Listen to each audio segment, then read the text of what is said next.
All right, press one if you can motherfucking hear me. Press one if you goddamn hear me. Press one if you can hear me. So this morning I was up minding my damn business, like I always do every day. Got like this kind of little personal thing that we were doing. Me rejecting him. All right, let's get the show on the goddamn So this road. morning I was up minding my damn business, like I always do every day. And some weird lady decided that she wanted to come into my DMs on my Instagram. You can follow me on Instagram. Okay, so uh, let's go off with narrative. She said somewhere lady, somewhere lady. Now, hold on, make sure I throw my okay. Somewhere lady. You know what I'm saying? This is a last minute, last of the spare moment. Let me say that. Seems like the rat over there yapping her ass off. Real good. At the Real Sorcery.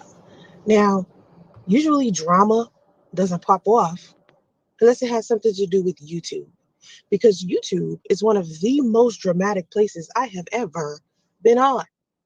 But now that I have kind of Oh, okay. The most dramatic places you ever been on, but goddamn bitch, you had no problem come over here begging for 505. Wow. Make that make sense. pulled away from YouTube and I don't use it as much, people from YouTube still try to travel over to my Instagram sometimes. And that's fine to me if, in fact, you have some. If you sit here and tell everybody to follow you at the Real Science Ray on Instagram, follow me at the Real Science Ray on TikTok, the fuck you expect? Something valuable that you want to say, you have some type of interaction or question or something valuable. Like I keep telling people, when you come into my DMs or you come into my comment sections, bring something valuable for me to work with. Don't come in my But it's okay for you to bring some bullshit to everybody else, though. Oh, okay. comments and in my DMs with foolishness, because I don't know what to do with that. I'm not on that level, so it's hard for me to know like what's happening in low energy spaces online. I deal with a high energy crowd.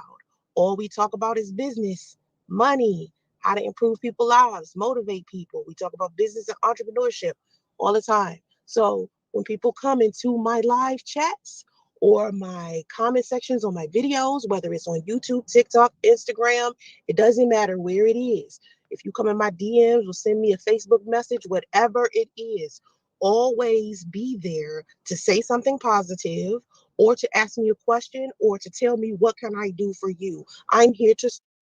Now she got in a title Kevin Samuels and Mr. Jap Beef plus Sansaray Monique Manhandles. But she just said that some woman came over there on Instagram and gave her some non-intellectual message. Okay, let's see what this Kevin Samuels and Minister Jap Beef plus Sansaray Monique Man handles. Let's see what this is about. Serve most people. So in comes this chick, and I don't know who she is, but I'm assuming she just a low energy basic, right? She comes into my DMs and she sends me a link to this video. Inside of the link is a video I didn't even look at. I saw the title. Inside of the title, it said businesswoman manhandles a man on a dating site, right? Now, of course, my picture is in the thumbnail, but we're not going to talk about how often people misuse my name and my pictures on YouTube. Like, it's such a headache. I can't watch all of this content and report all of this content to YouTube. I just don't have time for that. It's just not in the stars for me. I got better shit to do. It's too much of a process. I don't have time. And YouTube will remove some shit for the pettiest reasons. But when it comes time for them to remove something that's important, they take their time with that shit. So I don't have time. So I look at the thumbnail. Mind you, I have posted this thumbnail on my community tab. So the contents of this live stream you can go to my community tab and read what it's about. Okay, if you want to skip over what I'm about to say in this live stream and you don't want to watch it, you just want to know what's up right quick because you got to go to work or whatever the case is, you can go to my community tab on my YouTube channel and you can see what I'm about to talk to y'all about in my live stream if you can't stay here. I'll see you soon when you're ready to come back. When you're ready, you got time to scroll back and then listen to it later. When you're washing the dishes or some shit like that, you know. But anyway, so Bitch, they just come over here where they can freely chat and state their claim. so I look at the title of the video. Of course, I don't have time to sit there and watch it because people send me links to videos people made about me every day. This is not a new phenomenon. This has been happening for years. So I just don't even watch it because I just don't have time. Also, I do not like to consume negativity and poison. If it's not there to educate me, uplift me, something positive, and bringing some type of value into my life, I don't want to deal with it. So I just overlook it altogether. I don't gossip. I don't do none of that. So I look at the title of the video and I respond back to the lady, like, what's your issue? Because she was just like, bitch, don't respond back to me. Well, what the fuck you send me the link for? Usually when you reach out to people, you want to hear what they have to say, or you just don't reach out to them. So you went out your way this morning at 4 fucking a.m. to send me a message about a video that you saw on YouTube, but you don't want me to respond to you. What you sending it to me for? This is what I mean by an unhealthy habit that people have. Like if you do not like someone or if you hate something that you saw about somebody, it doesn't mean go onto your Instagram, take the time to log into that bitch, find my Instagram, and then send me some goofy shit. Oh, But it means for you to come over to YouTube and bring your problems that you had on Instagram and make a video. Okay. to tell me you don't want to talk. So I'm like, bitch, obviously you got something that you want to say to me. So what is it that you want to say? And she just said some little negative stuff that wasn't explaining shit. Yeah, she didn't have to explain too much, bitch. She told you like it is. Okay, here it is. You ain't shit, bitch. Look at this. She was just like, I don't have time to, talk to low energy people. Well, I guess you do because you reached out to me. For what? You think so little of me, but you reached out to me. What do you want? Don't contact me unless it's about business, money, you improving your own life, or you wanting something to, better to do. You want to interact with me because you need help with something. If it's not about me serving you in some type of way or bringing some type of value to your life, do not reach out to me. Period. It makes no sense. If you are confused or you misunderstand, You're right. It makes no sense. Why would she even reach out to you? You can't even motherfucking make your own life better. So how the fuck you gonna make hers better? something, you can reach out to me. I will be happy to talk to you. No problem. So I then go into my comment section, right? Because I see that somebody done left a couple of comments. It's the same chick. She done left 5 or 6 comments on like 4 different posts. And inside of those posts, she's tagging Kevin Samuels, Minister Jap, and Bullet Scotty, right? Now, mind you, everyone knows how. Why the fuck is she tagging Bullet Scotty? Doesn't make sense. Doesn't make sense. She did whole 2 hour live. I thought she was so busy making a me shit. Me too, Linus. Me too. But this bitch woke up because god damn it, it's 7 o'clock in the morning where she at. She woke up with this on her mind.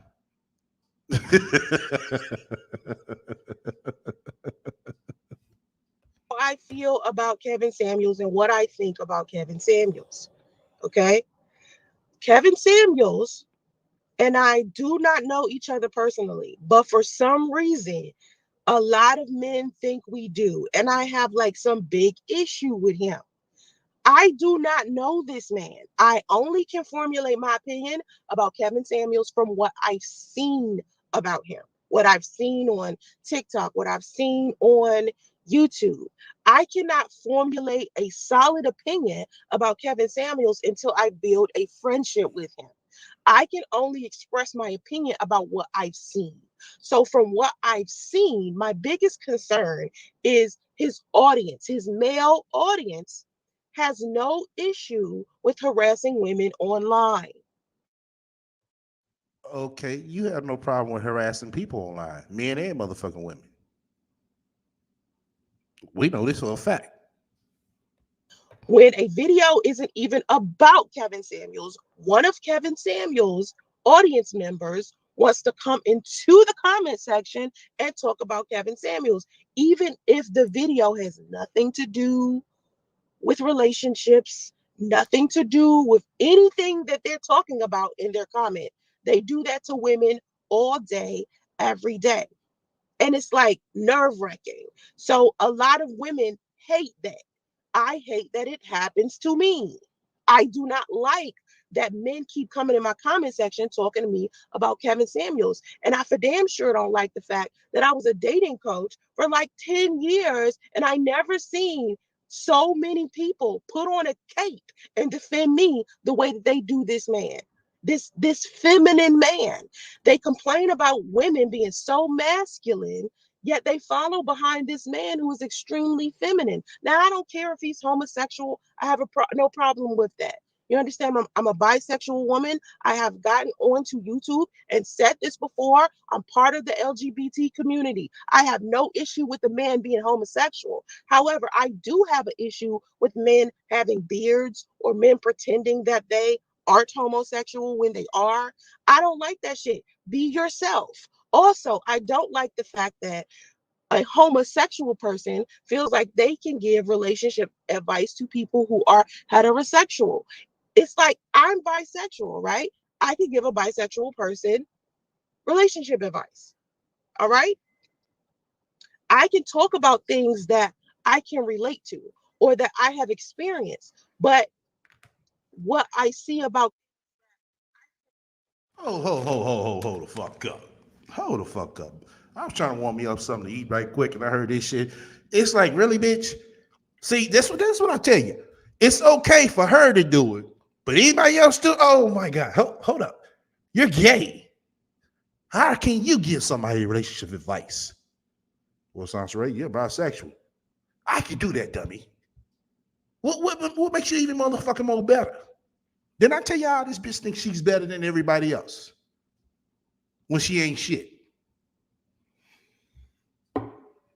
Kevin Samuels is that he doesn't have a degree in psychology, sociology, Bitch, you don't even have a degree in motherfucking counseling.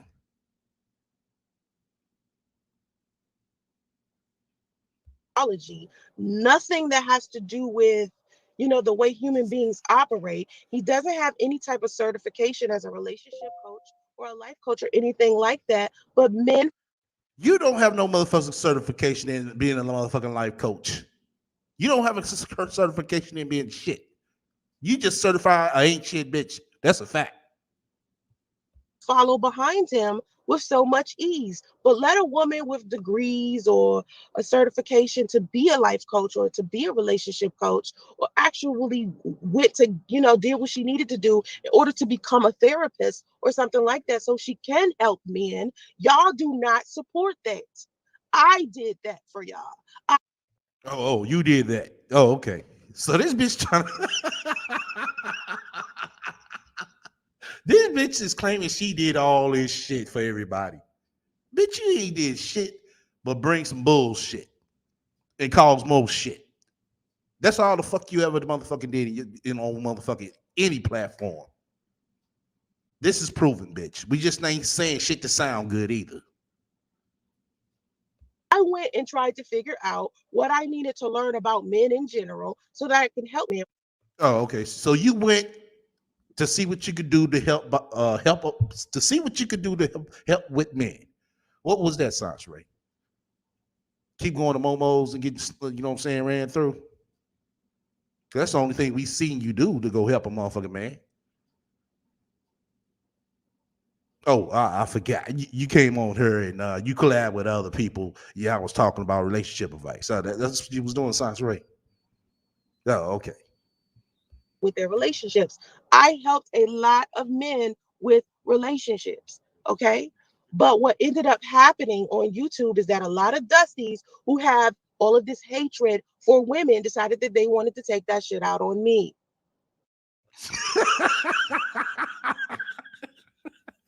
So out of all these motherfuckers on YouTube, everybody decided they want to take it out on this ain't shit bitch.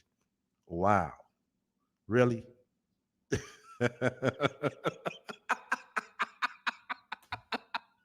Everybody decided they wanted to take all their frustrations out on an ain't shit bitch.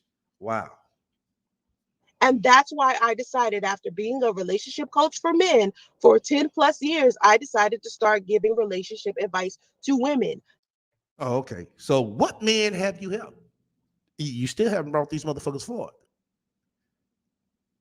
Oh, I guess they disappeared. Well, okay, let's go with this narrative that you're claiming. What women are you helping? Why don't you bring them to your panel? We would love to hear this shit. Number one, I'm not a femininity coach. I see a lot of people coming into my comments and in my DMs and thinking I'm a femininity coach. I am not a femininity coach. I Chris said this shit don't stop. I swear. Nigga, this is the rat, nigga. You didn't know? Shit, this is the rat. despise femininity coaches as well, because I do not believe that femininity is something that you teach. It's something that women are just born with, and it's different types of femininity. So if you're teaching You're not even feminine. We going off your narrative, bitch. How you gonna be a tomboy, Sansa Ray? Tomboys don't have feminine energy. They have masculine energy, bitch. women to all have the same femininity, you deplete them of the uniqueness that will get them to be easily matched to the man that is meant for them. You cannot get the man who is meant for you specifically if you are pretending to be something that you are not, or you are behaving in a manner that is not you. If you are putting on a character, the man that you are with is going to fall in love with that character, not you. That's why I do not push that. Okay. Kevin Samuels also, he loses a lot of control. He loses self control. He doesn't have a lot of self discipline when he is interacting with women on social media. Okay, he is supposed to be helping these women, and sometimes these bird brain basically go in there and they provoke him. But the amazing part about being a relationship coach or a life coach is you showing them how to behave. So if you have a level of self respect and self discipline, you're going to teach these hypergamy chicks and these bird brain basicals how to be. You understand how to be better. You know what I mean? So you have to do that by leading by example. My issue with him is he doesn't do that. Okay. And honestly, he's had two failed marriages, but men overlook this. But when they look at me, when I was giving them relationship advice, it was, oh, she's a single mother. We can't listen to what she's saying because she's a single mom. But you seen Kevin Samuels sit there and have two failed marriages, and y'all all over the internet like following behind this dude when he does not have what is necessary in order to be able to give solid advice to men or women. And I believe that men tend to follow behind this man because they like the way that he disrespects women. Now, he may have gotten better with his interaction with women as of lately because I haven't been watching him. It's been like, I don't know, it's been maybe two months since I seen a fresh, brand new Kevin Samuels clip. I might see an old clip, like if I'm, going through TikTok, I might see an old clip, or I might see somebody post a clip of him on Instagram. But I don't watch enough of his content to be able to make sound judgment about who he is as a man. I can only say what I believe from the handful of stuff I've seen. Okay.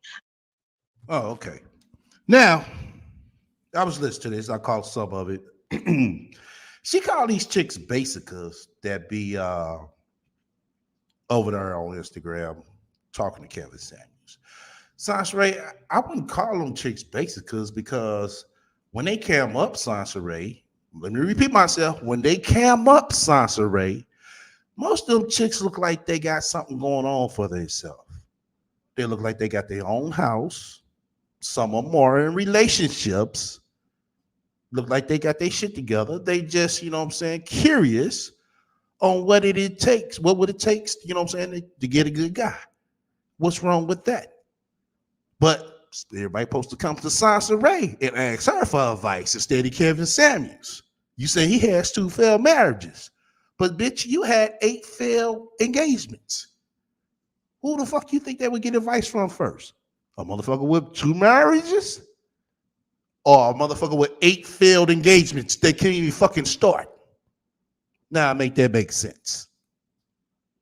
I maybe watched a week or 2 weeks worth of Kevin Samuels live streams and clips and stuff like that. And a lot of the clips be like 3 minutes long. So that's a lot of content. But at the same time, I just feel like I have not watched him for years. I knew about him 2016 I found out about him. Maybe 2016 I found out about who he was. So I've known who this dude is. And I saw him back then and didn't like what he represented. So it's not that I am feeling some type of way because he's more popular than me or he has more subscribers than me or he blah blah blah, because when he didn't have people following behind him, I still felt the same way. I still thought the same way. I didn't cling on to him. I just didn't. So my issue with him isn't personal. I do not So you married. So you mad because everybody cleaned on him, but they ain't cleaned on to your shit ass. Oh, okay. know him. We have no beef. The one video that's on my YouTube channel of a young lady doing a drag about him, and the title of the video is "This is the funniest, most honest Kevin Samuels drag I've ever heard," and that's the title of And you love to post that. You couldn't wait to post that. But Science Ray, let me let you on a little secret because that lady you talking about, Geisha 305, actually behind the scenes, they pretty cordial. I ain't gonna say they cool, but they pretty cordial, Science Ray. That's something you don't know. So I'm pretty sure he knows about the video. He don't too much care about it. But Science Ray do. She posted it. Oh, she couldn't wait to post that. Yeah, it was, it was funny as drag. I ain't gonna lie. It was funny. But for somebody who doesn't care about Kevin Samuels, surely does post a lot of shit about him. It's like me, you know what I'm saying? When I post shit about you, that'd be like, oh, if I tell everyone, I don't give a fuck about her. No, I ain't gonna lie, bitch. You're fucking funny and fucked up at the same damn time.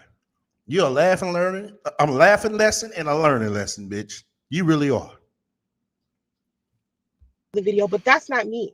A lot of people keep thinking that that woman is me. No, that is a clip I got off of Instagram. And this woman's Instagram tag is on the video, it's on the screen. Yet people don't even have the critical thinking skills to see that the person in the picture is not me.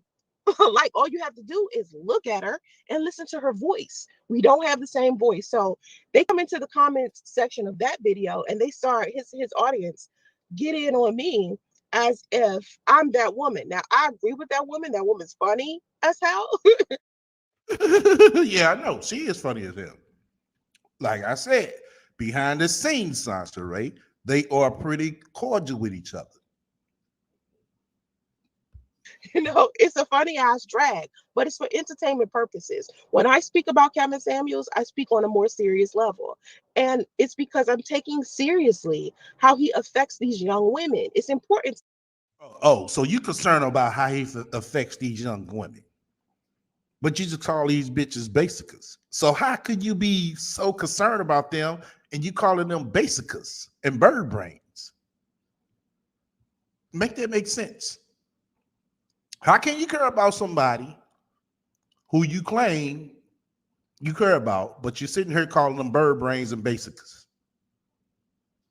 Because they going over there getting advice from him, but they ain't coming over to you. Me because I remember I didn't have good leadership when I was young. When I was relying on men to lead me in a positive direction, a lot of them put me in a worse position.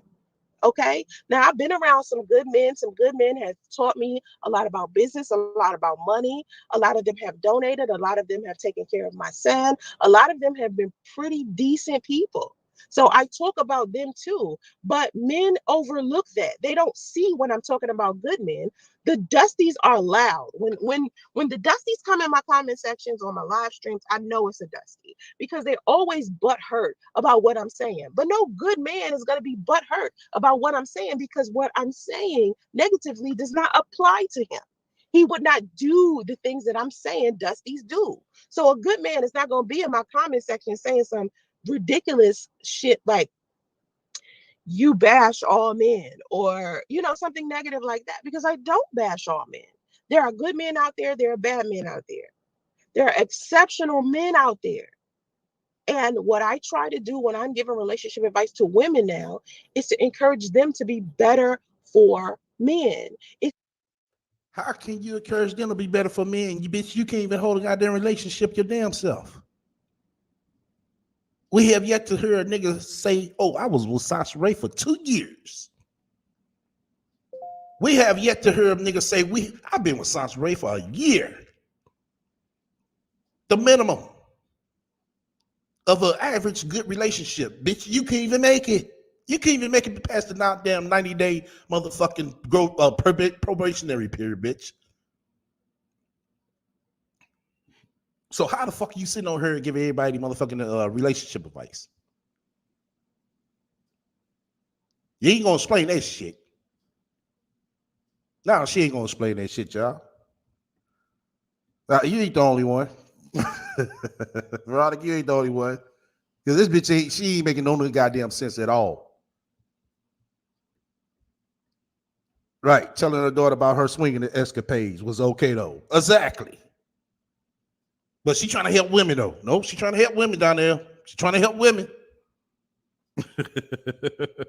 So unfortunate that I get on social media and I'm defending both men and women, but both men and women are giving me hell because they don't want to do any self accountability. Y'all.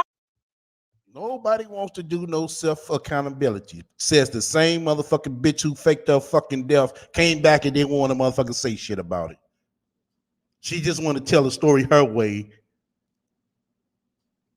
That's it. She didn't want to talk to nobody about it.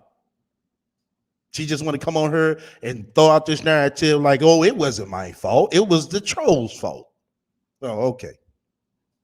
I do not want to take accountability for shit that y'all do ever.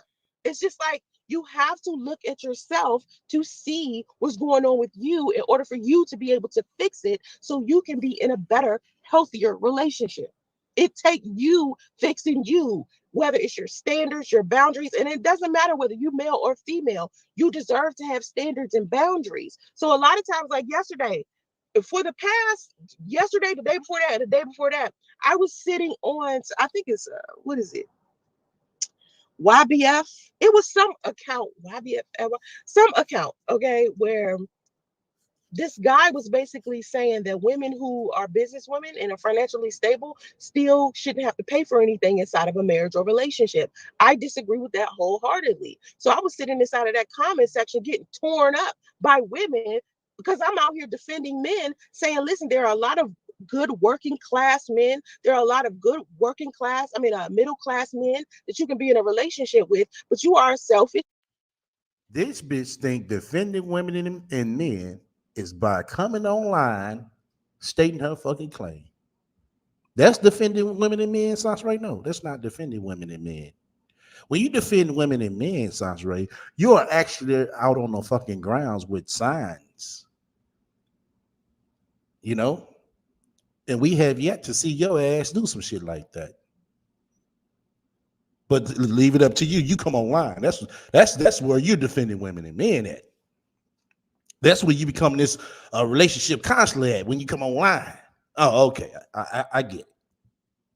Bitch, if you keep your money in your pocket and do not help with your household, there are a lot of men out there who are financially stable who still require that women put in to the lifestyle that he is trying to create for him and his family. Women do not understand, when you are a wife and a mother, you chose this. You do not charge men for giving birth. A lot of women feel like, oh, because I gave birth, I shouldn't go 50-50, or I shouldn't invest in my family. It's financially, it's his responsibility. No, ain't no way in hell.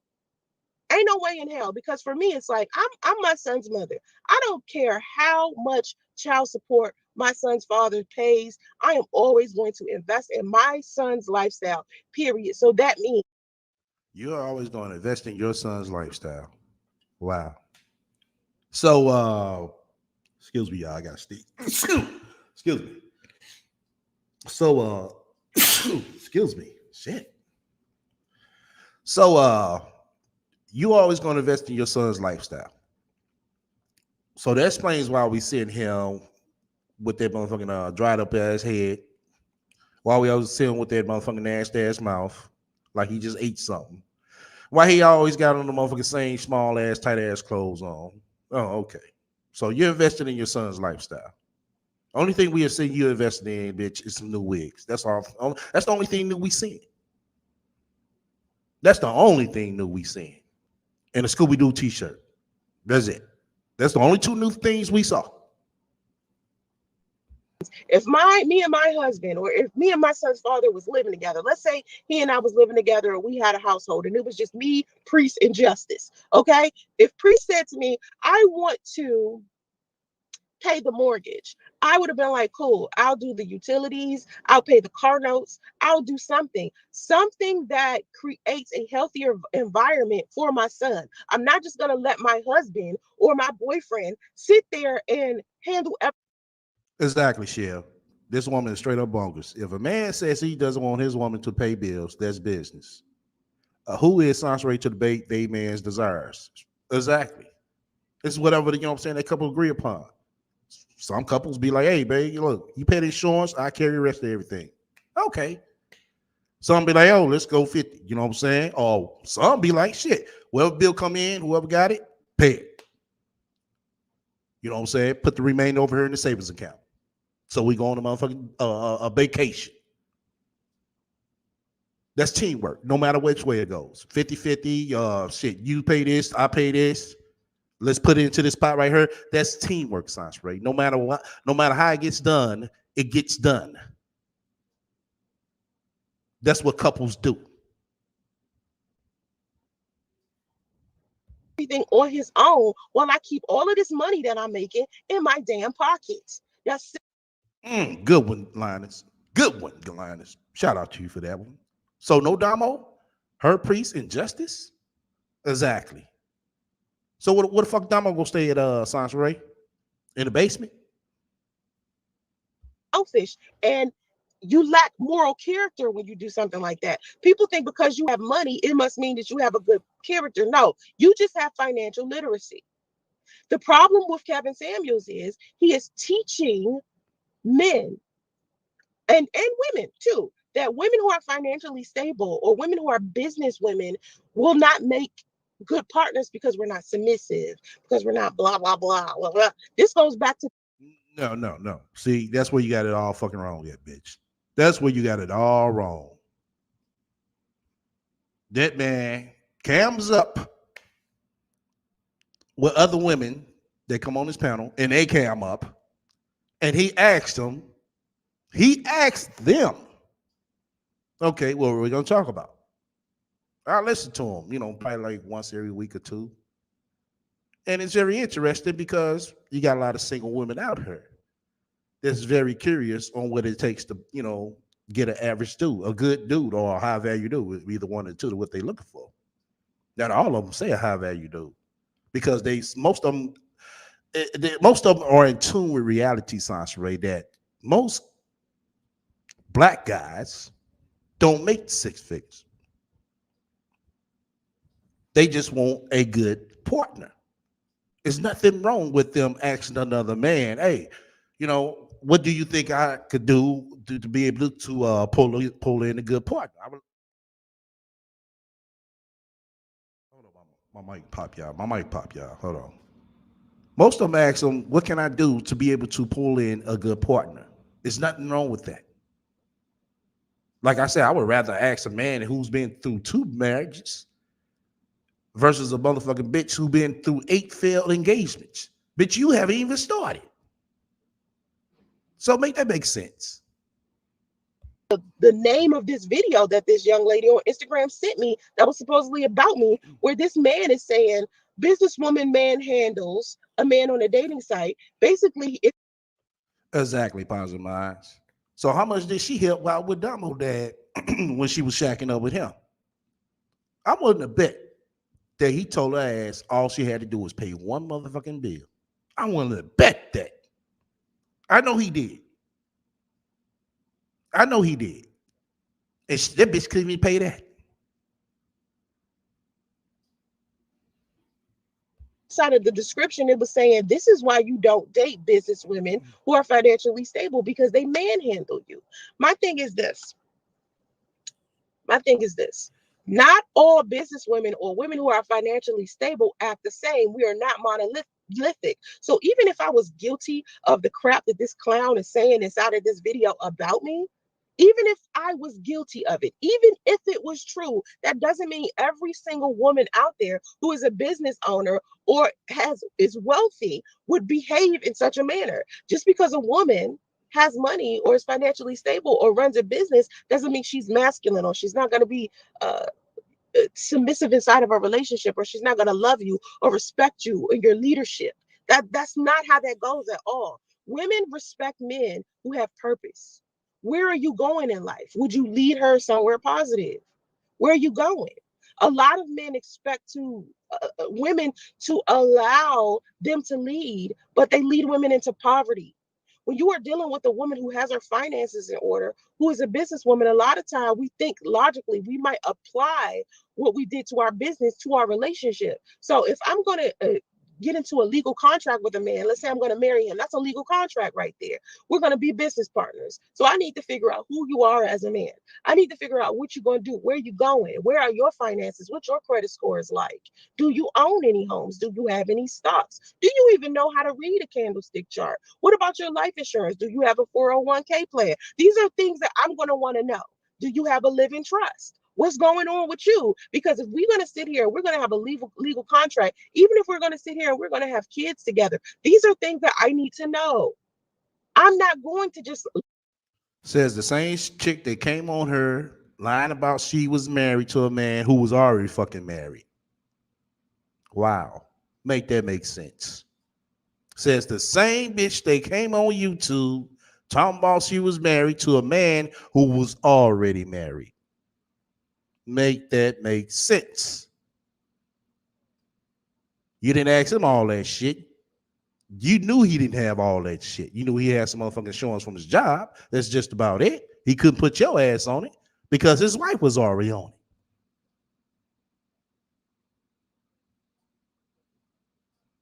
it. Ain't this a bitch? God damn. Boy, I tell you. let some random man who's broke or some shit lead me somewhere. That's not how this is going to go at all. Now, it may be some bird brain basicers out there that may do that. And I remember there was a time where I could have possibly did that. That's why I use my life as a tool to try to help girls. I try to use my life, my cautionary tales about what happened to me in my life, and encourage women to not do those things. I tell women to go out there and chase their career, go get their money, handle their business. The reason why I say that, the reason why I encourage them not to participate in hypergamy, where they're dating up and they're keeping all of their money in their pocket, is because one of these days, maybe the man that you're married to or in a relationship with, whether you have kids with him or not, may change his mind about you. He may grow into becoming a different person and may need a different type of woman. Okay. And he may file for divorce. People say, get married first. Don't marry before you carry. Well, I'm here to tell you, and I've said this before, and I'll say it 300 more times so y'all niggas can get it. I have a group of single mothers. It is 3,000 single mothers in that group. 40% of those mothers are divorced, and the fathers of their children have not seen their children. Marriage is not going to save you if you're dealing with a man who doesn't want to be a father. Forget the fact he might be a bad husband. He might be a bad boyfriend. He don't know how to deal with you romantically. He doesn't have emotional intelligence. It doesn't know. So if you got 40 motherfucking women over there and they ain't never seen the children ain't never seen their goddamn daddy, I'm willing to bet out of majority of them, I'm not saying all of them, but majority of them is on some bullshit just like you. The same reason why Justice ain't seen priests because of you. How to deal with you. But if he wants to be a father, he's going to be a father to those kids, whether he's with you or not. So marriage is not going to save you. And I keep using my story as an example of do not rely on men for room and board, for your survival. My son's father left me to die in a fucking hotel. And instead of women actually using my story as a cautionary tale so it won't affect their life so they can make a better decision. Nah, because most women ain't gonna put themselves in no motherfucking position like that. You only bitch I ever heard of a nigga leaving in the hotel to motherfucking die. You the first fucking story I ever fucking heard of a nigga leaving a pregnant ain't shit bitch in the goddamn hotel to die. These hoes are laughing at my pain, right? Laughing at the story, basically saying that's why I should have dated. Oh, they hoes now. These women are hoes now. Okay. But you help women, but they hoes. Oh, okay. A man who's wealthy. Well, sis, do you realize that there are wealthy men out there who did the same shit to me that my to other women? There are wealthy. She had to catch herself. It's wealthy men that left her ass in the hotel to die. Oh, okay. If they did, it's because probably was selling them pussy, bitch. Or gave them some free pussy, bitch. One of the two. Well, that's right. You can't even sell pussy right. So you had to be giving them some motherfucking free pussy for a wealthy man to leave your ass. Men out there who did the same shit to other women that my son's father did to me.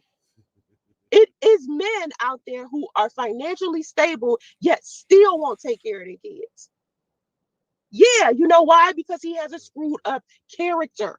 It's just part of his character. So I keep telling these girls who keep going after these men for their money, look at their character, please. And I say it to men, look at these women's character because a lot of them, if you are a nice guy and you are affluent, she's only coming after your money. Look at her character. Even if she's making her own money, she's going to classify you as quote unquote a provider. And if you don't provide, she's going to classify you as a weak person or that you failed at leadership when that's not the case. Yeah, just like you did with priests. And we know that wasn't the case. We found out that wasn't the case. Oh, okay. As a man, if you are a man and you are taking your legacy seriously, you need to factor in, is the woman that you dating, does she have a degree, college education? If she doesn't have a degree or college education, is she intellectual? If she's not intellectual, where does she stand with financial literacy? Who is this woman? What's her character? Stop going after women because of what they look like. Because a chick who is a baddie will take you for everything you got, and then next thing you know, you going from sleeping in a mansion to sleeping on a mattress because this bitch done drained you financially behind your back because you trusted her to be your quote unquote wife or baby mother. Because all you did was factor in what she looked like instead of what does she do with her career? What does she do? What is she doing? Men have to stop telling women you don't care. They don't care about their education or their money. That shit is important. You have to care. If you care about your legacy, you need to care because these women will strip you of everything. They will drain you. They will drain you of your money, your emotions, your everything. You'll be somewhere messed up if you keep choosing the wrong women. I Yeah, like priests. He was down there messed up fucking with this bitch. Shell said, could you explain to me how someone is left to die in a hotel room in a city they lived in for nearly 20 years? What causes the death actually? In her case, priest left her to die because the simple fact he didn't want to be with her motherfucking ain't shit ass. So since she was in a so-called high-risk pregnancy, but she still was on YouTube though, so it wasn't that high risk. Priest didn't, what I'm saying, care to reach out to her and come by and see her and be with her. She was left to die. I promise you. So it's not a one-sided thing with me. It's me telling hypergamy chicks, stop using men for money. Go out there and get your own money. I'm not saying date a broke dude, but I'm not saying be selfish and keep your money in your pocket. Okay, with men, I'm saying, listen, you need to work on looking through a woman's character and figuring out who she is first before you think because she fine that makes her worthy of your time. That's just as stupid as a woman thinking because a man is wealthy, he is worth her time. Some of these wealthy men, and listen, these wealthy men have so many damn options. A lot of them will be sleeping with another woman behind your back anyway. And when they get done with you, you think you cute, you think you keeping him around because you're beautiful. Or when your beauty fades, guess what he gonna do? Go get a younger model because these men do not care about pedophilia at all. They don't care. He'll drain you for all the good years you got. Turn around, had kids for him, you do whatever. Next thing you know, you old with two kids and shit by your quote unquote sugar daddy, and he wants somebody younger than you because he on pedo vibes. So he gonna go find the next 21-year-old to mess with. Meanwhile, when you was in your 20s, you was crawling after this dude. Now y'all divorced, you barely making any money because the judge is not playing with you ladies anymore. These judges are not rewarding you a shit ton of money anymore. They're not doing that. Okay, men are starting to get fed up with being providers. They are maintainers. They are supposed to help you maintain a lifestyle you have already created for yourself. Men and women are supposed to be power couples. Be a boss, marry a boss, build an empire. Every couple don't want to be a boss. Some just want to be a normal couple. Go to work, come home, put food on the table, make sure the lights is on, and the roof over the goddamn head, and go on vacation once or twice a year. Everybody don't want to do this Instagram shit, Sansa. Everybody doesn't do this Instagram shit, Sansa. That's reality. It's not supposed to be one person carrying the load. That is not a partnership. Okay? You got founder and you got co-founder. All right? They work together. It's not a one-sided situation. And that's the problem. Everybody trying to one up each other. Anyway, moving on. That's my issue with Kevin Samuels. Okay. Kevin Samuels is misleading. He's leading women into the wrong direction. There are plenty of wealthy women who went out there and chased their career first, and they should have. Because being broke with with either gender, okay, either gender is unattractive. Someone broke regardless of their gender, is unattractive. Ain't shit romantic about being in a relationship with somebody while you broke. Go Oh, really? But you thought it was fine when you was over there motherfucking shacking over motherfucking priest and this motherfucking family. Now look who's talking now. out there, get your own life independently, be confident in who you are as a woman, and then the right man will come along.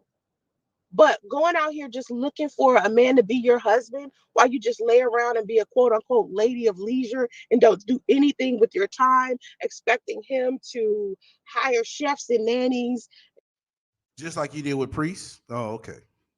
and tutor your kids while you do absolutely nothing but groom yourself. That's the worst thing that you could do as a woman because something Oh, just like you did with priests. Just be on YouTube all day. Talking about this the business is. Oh, okay. could happen to this man. This man could pass away. And hopefully you ain't the one that killed him. You better hope he wrote you in the living trust instead of his kids. Because when these men put have all this money and they get their life insurance policies, 9 times out of 10, the beneficiary is their kids, and their kids don't get that money until they're 18. Get you a living trust. Anybody who's a wealthy man and you're listening to me, get you a living trust. Okay? This bitch say anybody that's a wealthy man, listen to me.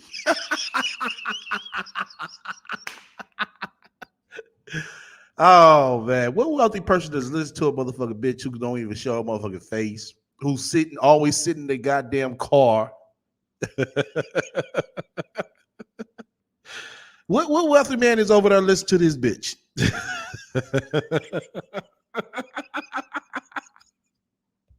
And make your living trust the beneficiary, not a person, not your wife, not your kids. Make the living trust your beneficiary. So if you pass away, people can have access to your money the way that you want them to have access to your money. You can tell them what to do with your money. But if you leave a person as your beneficiary, that person has control over what happens to that money. And a lot of times what that person's intentions are is not good.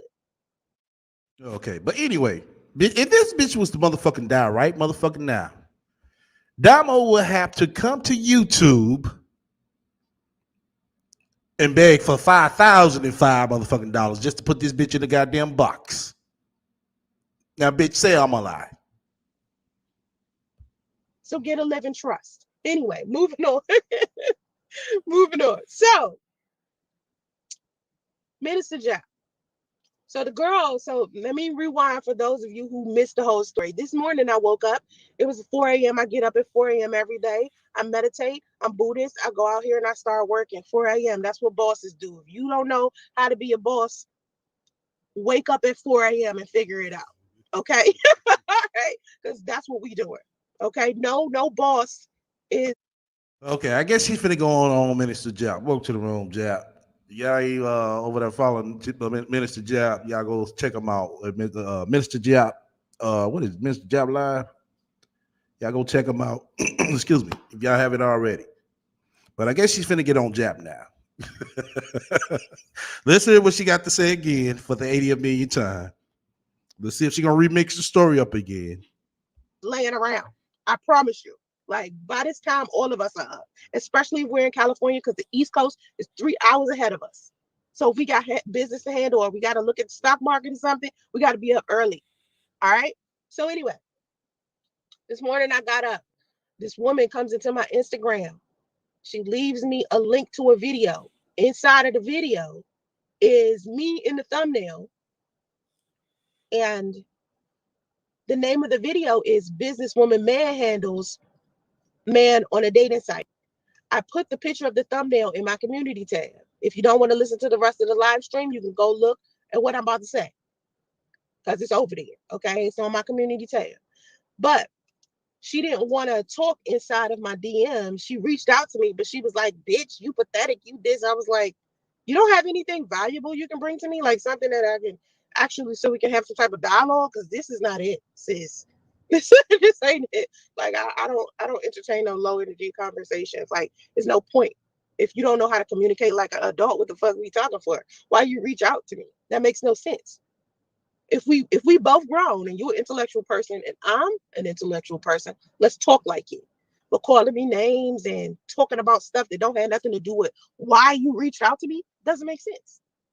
So anyway, she goes into my comments. She leaves 5, 6, 7, 8 comments on their different posts. And inside of those posts, she tagged Kevin Samuels, Minister Jap, and Bullet Scotty. Now I deleted these comments, of course, because I don't want that in my space. Like I keep trying to tell y'all, my side of the internet, I'm not gonna tolerate foolishness. Y'all can say whatever y'all want to say in your own platforms, in your own spaces, but when you come over to my space, you are going to respect me. Period. Or I'm just gonna act like your ass. But you when you come over to everybody else's space, you don't respect them. But you want everybody to respect you when they in your shit. But it's fine and dandy when she goes over to everybody else's shit. So you want to disrespect, call motherfuckers names, docs, all that shit. But you come over there, shit. Oh no, you sound like a dusty. Oh, okay. But you don't want nobody doing the same to you. Oh, okay. Don't exist. I block you and keep it moving like you never hit me up. So if you want to interact intellectually, please feel free. We can talk all day long. You feel me? So anyway, she did that. And I just want to set the record straight. All right. So I already let y'all know how I feel about Kevin Samuels. I have no personal beef with this dude. I am just concerned about his audience and how they feel comfortable with harassing women. Okay. Here is another thing, another problem. Minister Jack. Okay. Minister Jap is a huge problem. And let me explain why he's still a problem, even though I don't interact with him. I don't talk about him. I don't think about him. I listen, I just moved on with my life. All right. So Minister Jap and I, people that don't know the backstory of Minister Jap and I'm gonna tell this story again. I told this story a couple of years back, but I'm gonna tell the story again. This is the truth about our situation. I hope people understand whatever. He tends to lie about our interaction, but I'm going to keep it all the way funky. All right. All the way funky. So back in like 2015, right? I was still a dating coach for men. And because I was having some type of negative interaction with Tommy Sotomayor, right? Men were starting to believe because he and I had an issue with each other that I must not like men, right? Now, my content did not reflect that. My content was good for men. And I helped a lot of men. You know, I still talk to a lot of those men. All right. So I started to see that this rumor was spreading that I hated men. And that wasn't the case, but this was the rumor.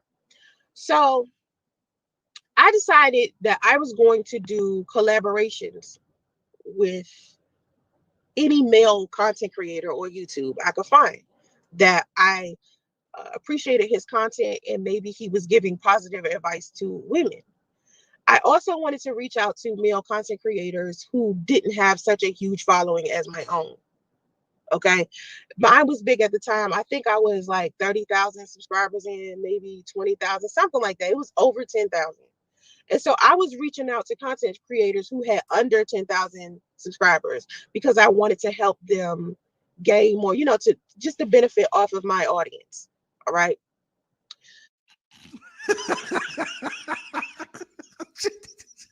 She's slowly putting this shit together. You could tell. See, I had 10,000 followers. You know what I'm saying?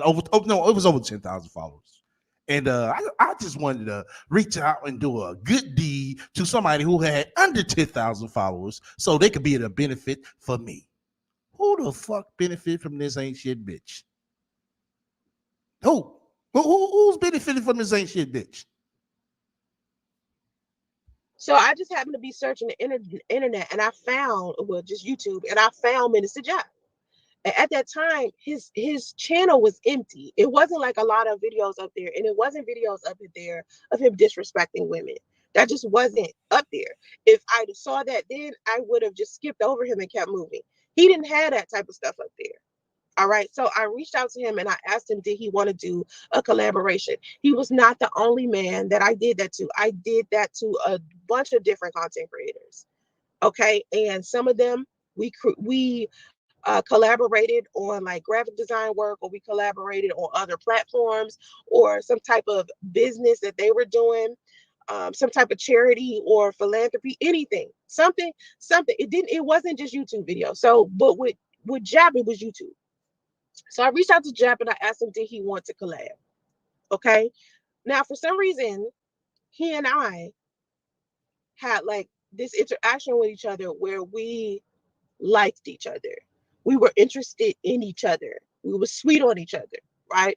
So I was just like, man, I kind of like this dude, you know, like his personality is all right. He's a decent looking dude. I think he has potential to be something better on YouTube. Like he could go real far if he just takes it, you know, a little bit more serious.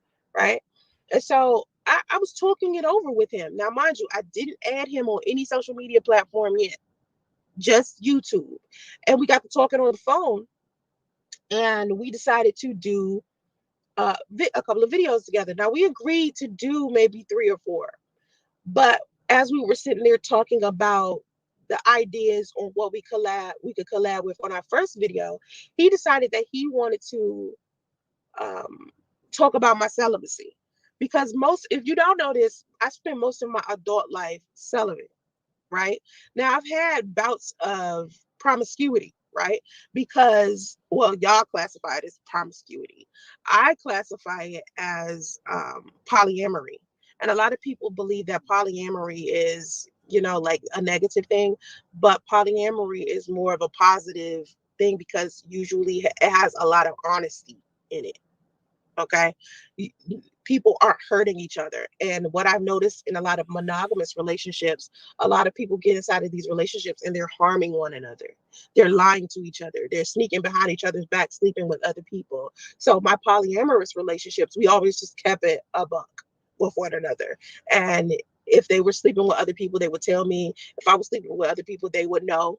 No one would be in the dark about the situation. So that's what made it a comfortable situation. No one was getting hurt. Everybody was protecting themselves, at least from interacting with me. But you was still coming online complaining about the motherfucking niggas that wouldn't motherfucking give you no goddamn attention, bitch. Make that make sense. Oh, daddy yo. Forgot about him, didn't you?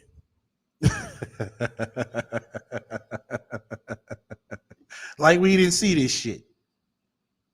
But she was still coming online, complaining about niggas, complaining about a nigga being late for his hotel. Fuck. Wow. I'm like, God damn, most bitches would have left. Man, I don't know too many bitches gonna sit there in the goddamn parking lot unless they that motherfucking thirsty for 2 hours. At that. And start ranting. But when he get there, you still motherfucking smash his ass. Oh, okay.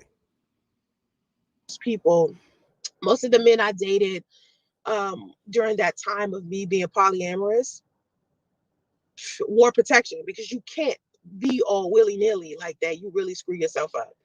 But I'm gonna get back to that in a minute. So with Jap, I met him around the time I had been celibate for a couple of years, and this was after I had ended um, the couple of years I was in polyamory. The couple of years I was polyamorous. So after each relationship, right, I spent a couple of years by myself. Like, I have been broken up with my son's father since about 2016, right? 2017. I've been broken up from priest. I haven't really dated like that because I like to, once I get out of a relationship, I like to chill. I don't want to just jump into another one. Okay. So anyway, me and Jap. But you jumped into one with Priest though. Okay. All right. Um, he said he wanted to do a video about my celibacy, and he disagreed with the fact that I should be celibate, or that it was about the 90-day rule, really, because with the 90-day rule, I was telling women, wait 30 days, not necessarily wait 30 days and it's going to guarantee you some type of positive response out of him. It's more of wait 90 days just to see who he is. Just to see who he is in those 90 days. Because a man could flat out show you anybody. He could be anything for a month. Okay, if you were preaching wait 90 days before you met Priest, why within 30 days you smashing Priest? That ain't even half of the 90 at least. That's just fucking 25%. 25, 30% of the 90.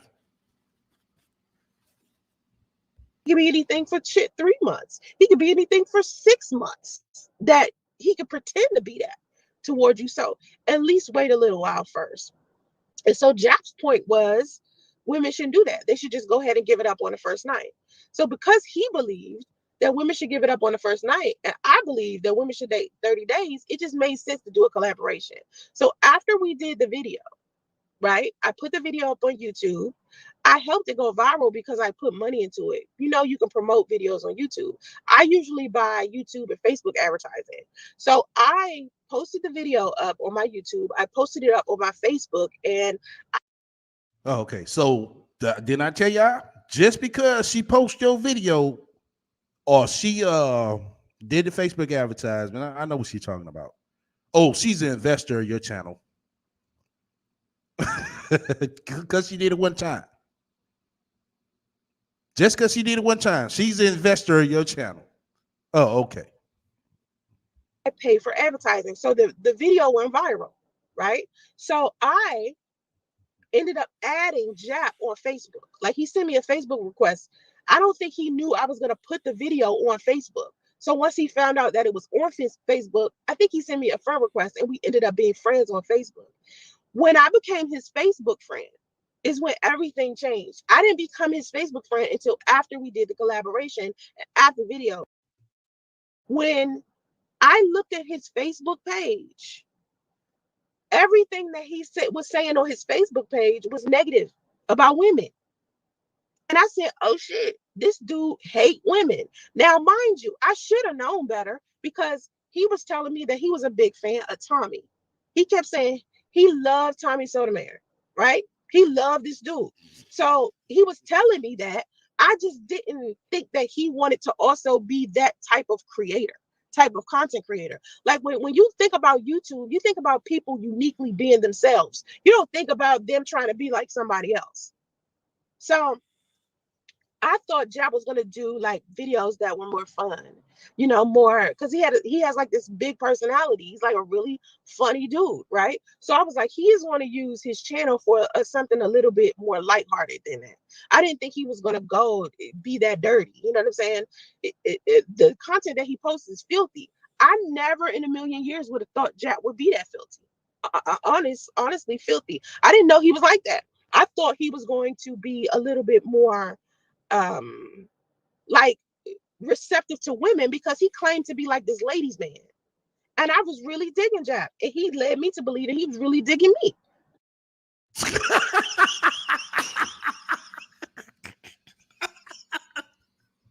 Oh my God. God damn. She said, I was really digging Jap.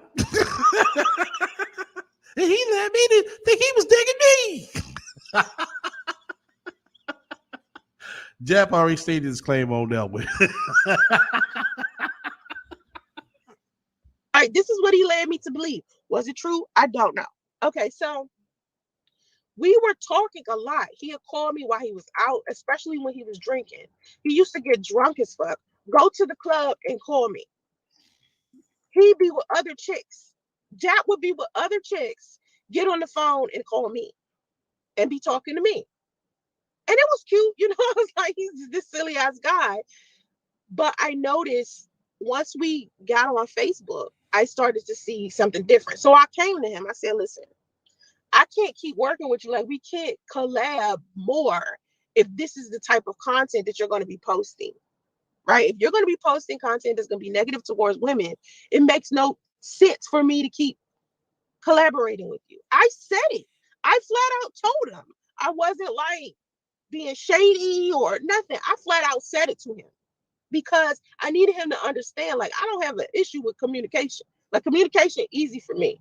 I like you, and I think you have all this potential, but homie, if you posting negative content about women and I'm a woman, what I look like continuing to collab with you?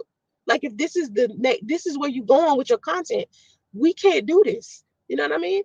And and Jap's response was basically, bitch, I can post whatever the fuck I want. This is when it shit went left. Right. She making it seem like y'all was gonna get together. Y'all was gonna be a YouTube power couple.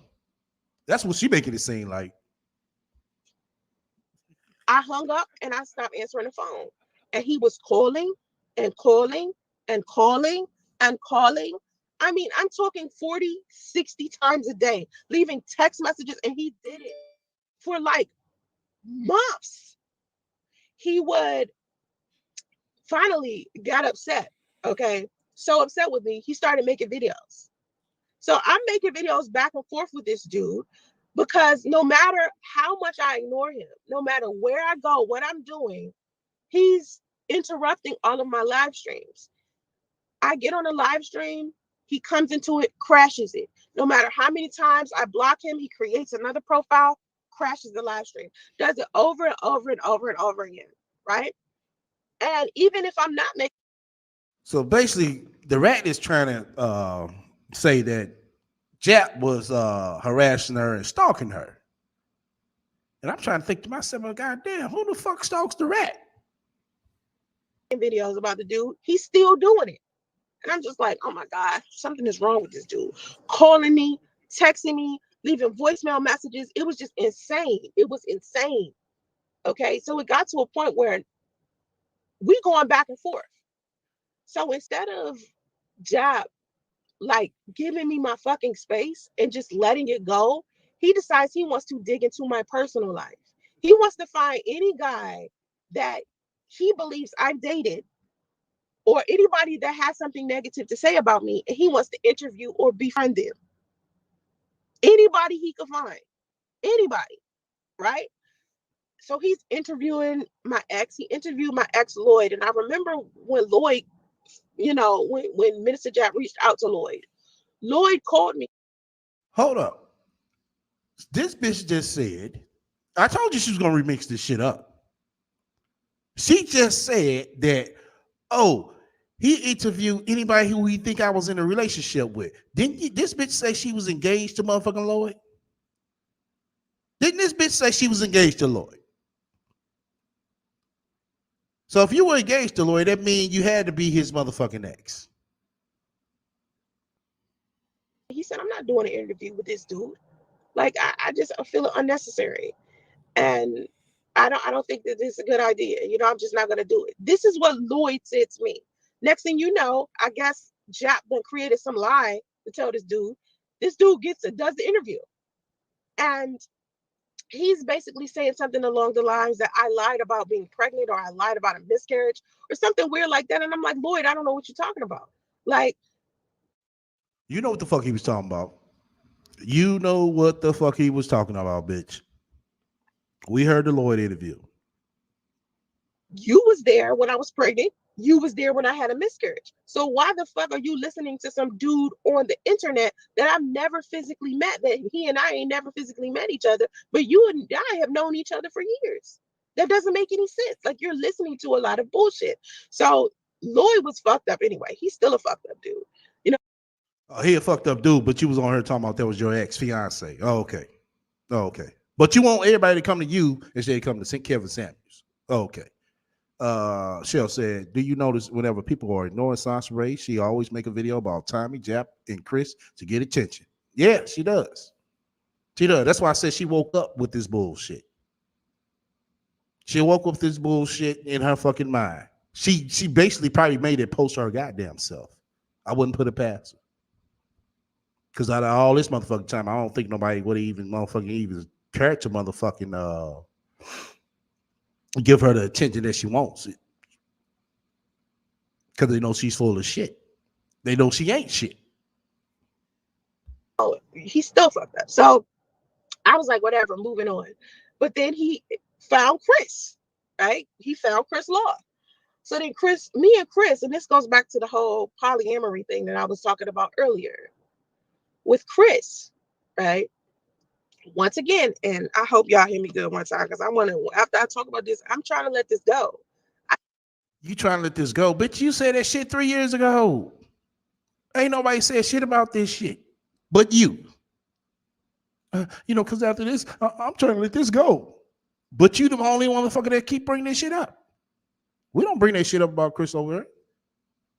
Nobody else don't bring that shit up about Chris over here. Ain't nobody but you.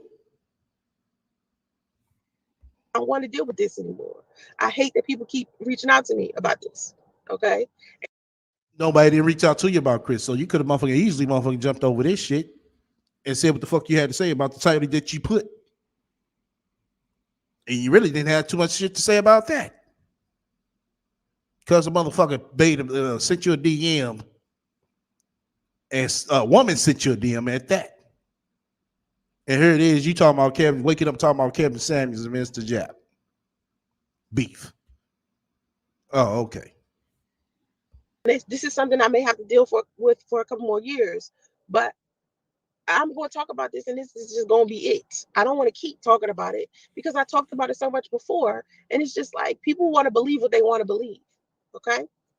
So, Chris. Well, people want to believe what the fuck they want to believe. Bitch, why would even motherfucker say anything else about it? When you already stated your claim about this shit 80 million times. When I met Chris led me to believe that. Okay, here goes another lie. Chris led her to believe. Here goes another lie. Listen, I ain't listening to this shit. I know it's about to be a motherfucker be a lie. He was polyamorous. His wife was polyamorous, and that them two was inside of the swingers lifestyle, right? He wanted to introduce me to that lifestyle. I knew nothing about polyamory at the time. I knew nothing about it. I wasn't, that type of person. I didn't know about it yet. Chris introduced me to it.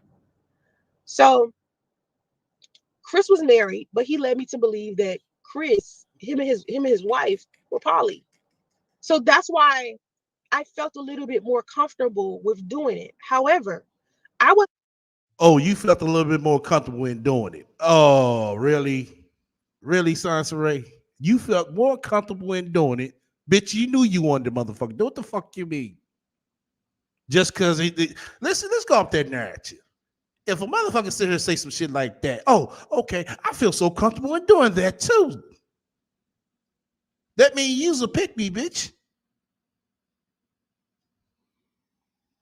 interested in being in a relationship anyway because I just got out of a relationship with Lloyd, and Lloyd and I had, I got pregnant. I had a miscarriage, and he and I got into a physical fight. We were no longer engaged anymore. So it just hurt me that I was going through what I was going through with Lloyd. And usually, after I get out of a relationship, I don't want to hop into another one.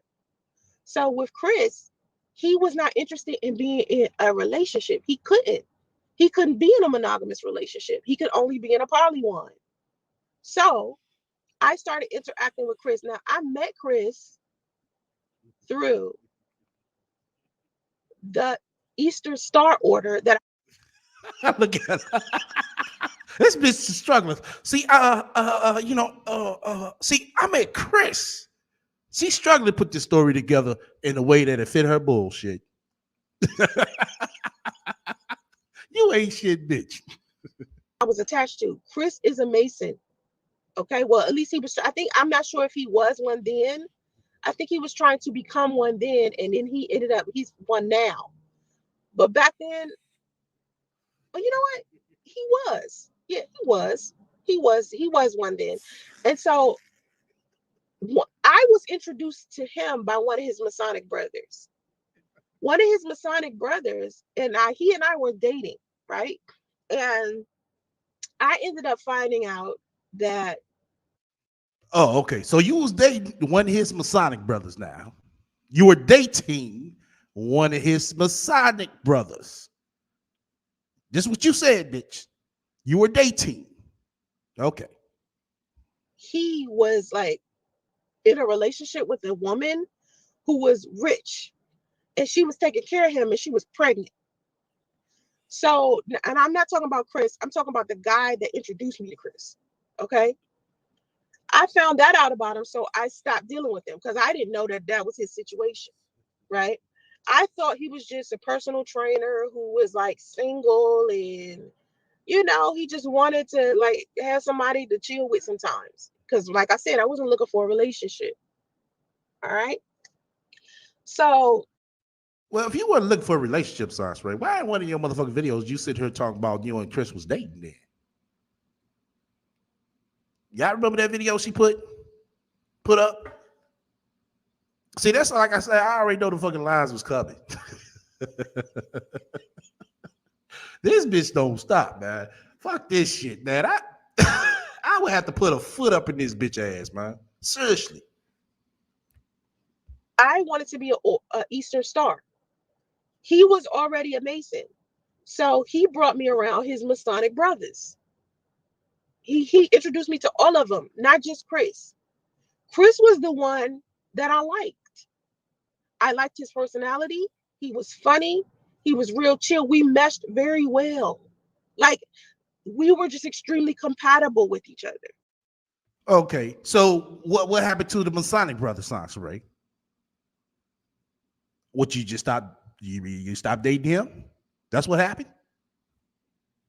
She ain't gonna mention that part. Watch. Right? So we started hanging out, just hanging out. And we ended up having sex. I initiated the sex.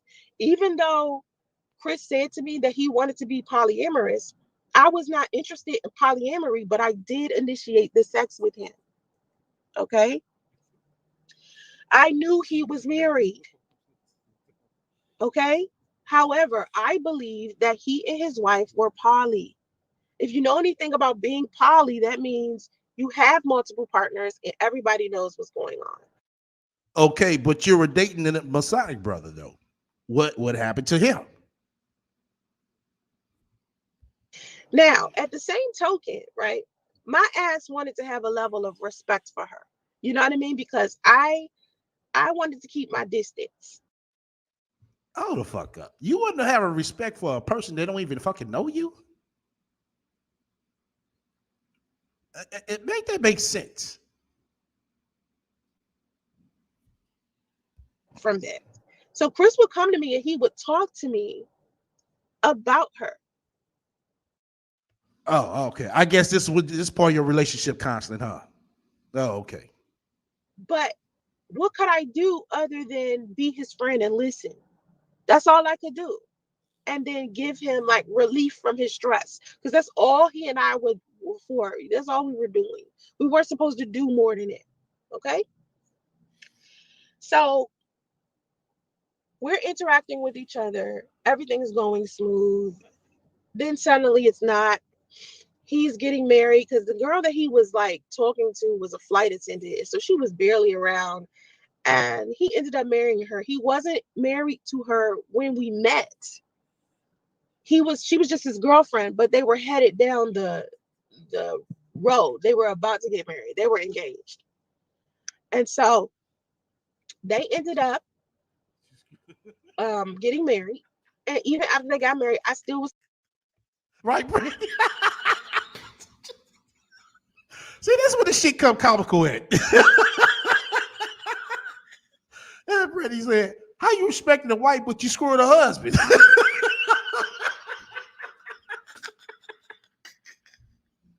I told you she was trying to explain this shit to fit her bullshit. And that's why the shit don't it sound even fucking worse. Telling the truth won't telling the truth to her for her will be too much like right. That's why she sugarcoats this bullshit to fit her narrative, which be fucked up. She just don't realize how fucked up she sound. sleeping with Chris. Now keep in mind, just keep in mind in the back of your mind, I was thinking they was poly. Okay. I didn't think that they were in a monogamous relationship or that he was portraying to her like he was monogamous but portraying to me like he was poly. You understand? I didn't know that. I thought to some degree this woman knew he was sleeping around with other women because she gave him the go. Right. So this is before I met Minister Jap, years before. So Jap and Chris end up meeting each other because I reached out to Chris, right? Because I was putting out a book. Now, y'all know I'm a writer. If you don't know I'm a writer, I'm a writer. Bitch, you're a horrible writer. These are facts.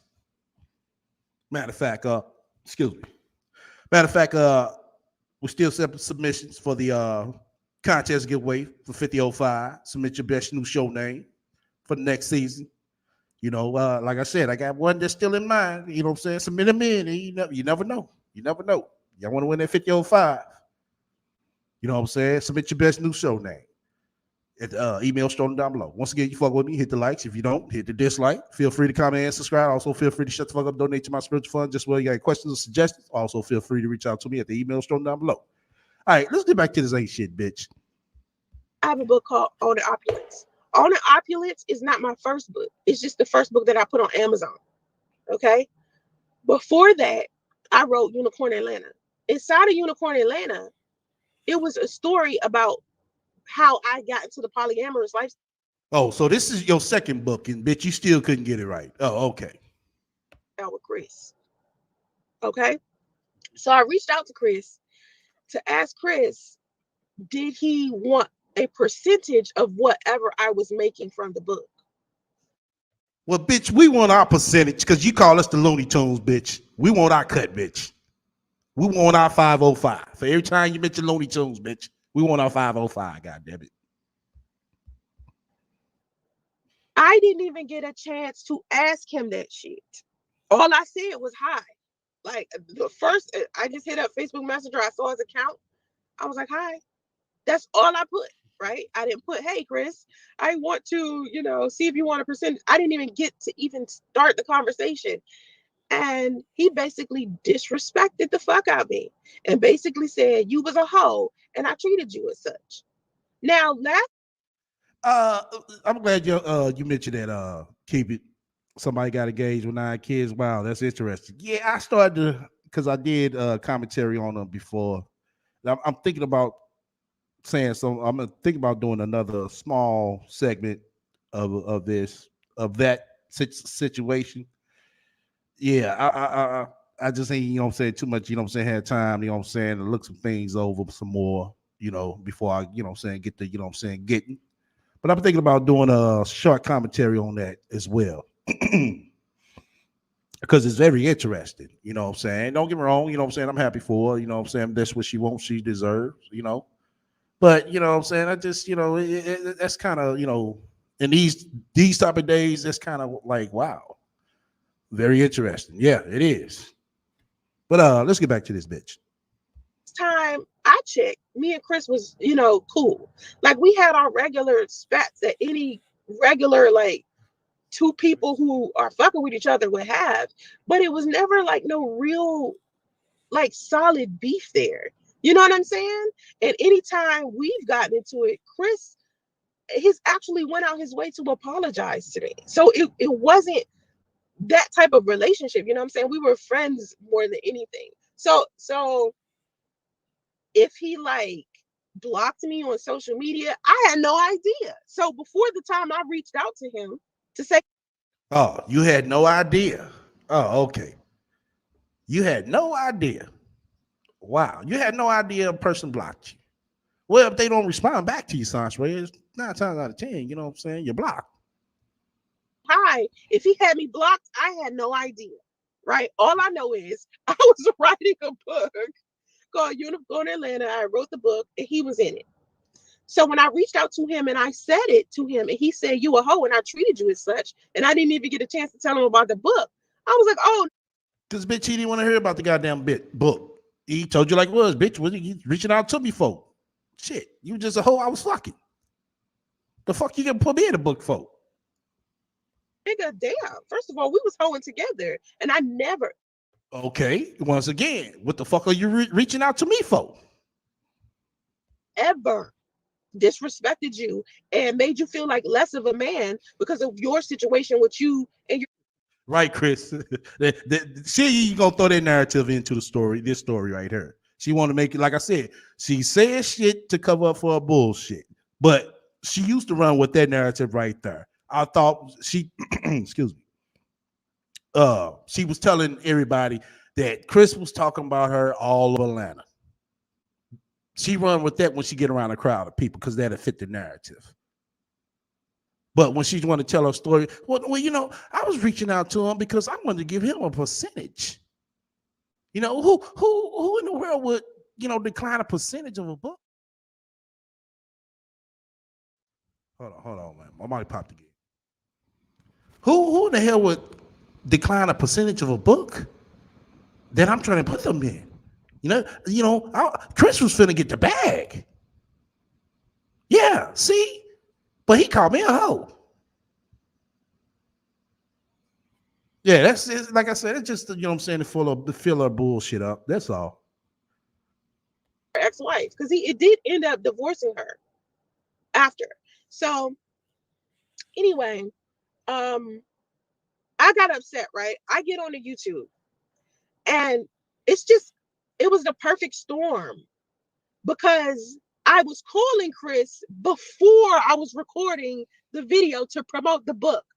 So had he not responded negatively, I never would have posted a video that was that negative.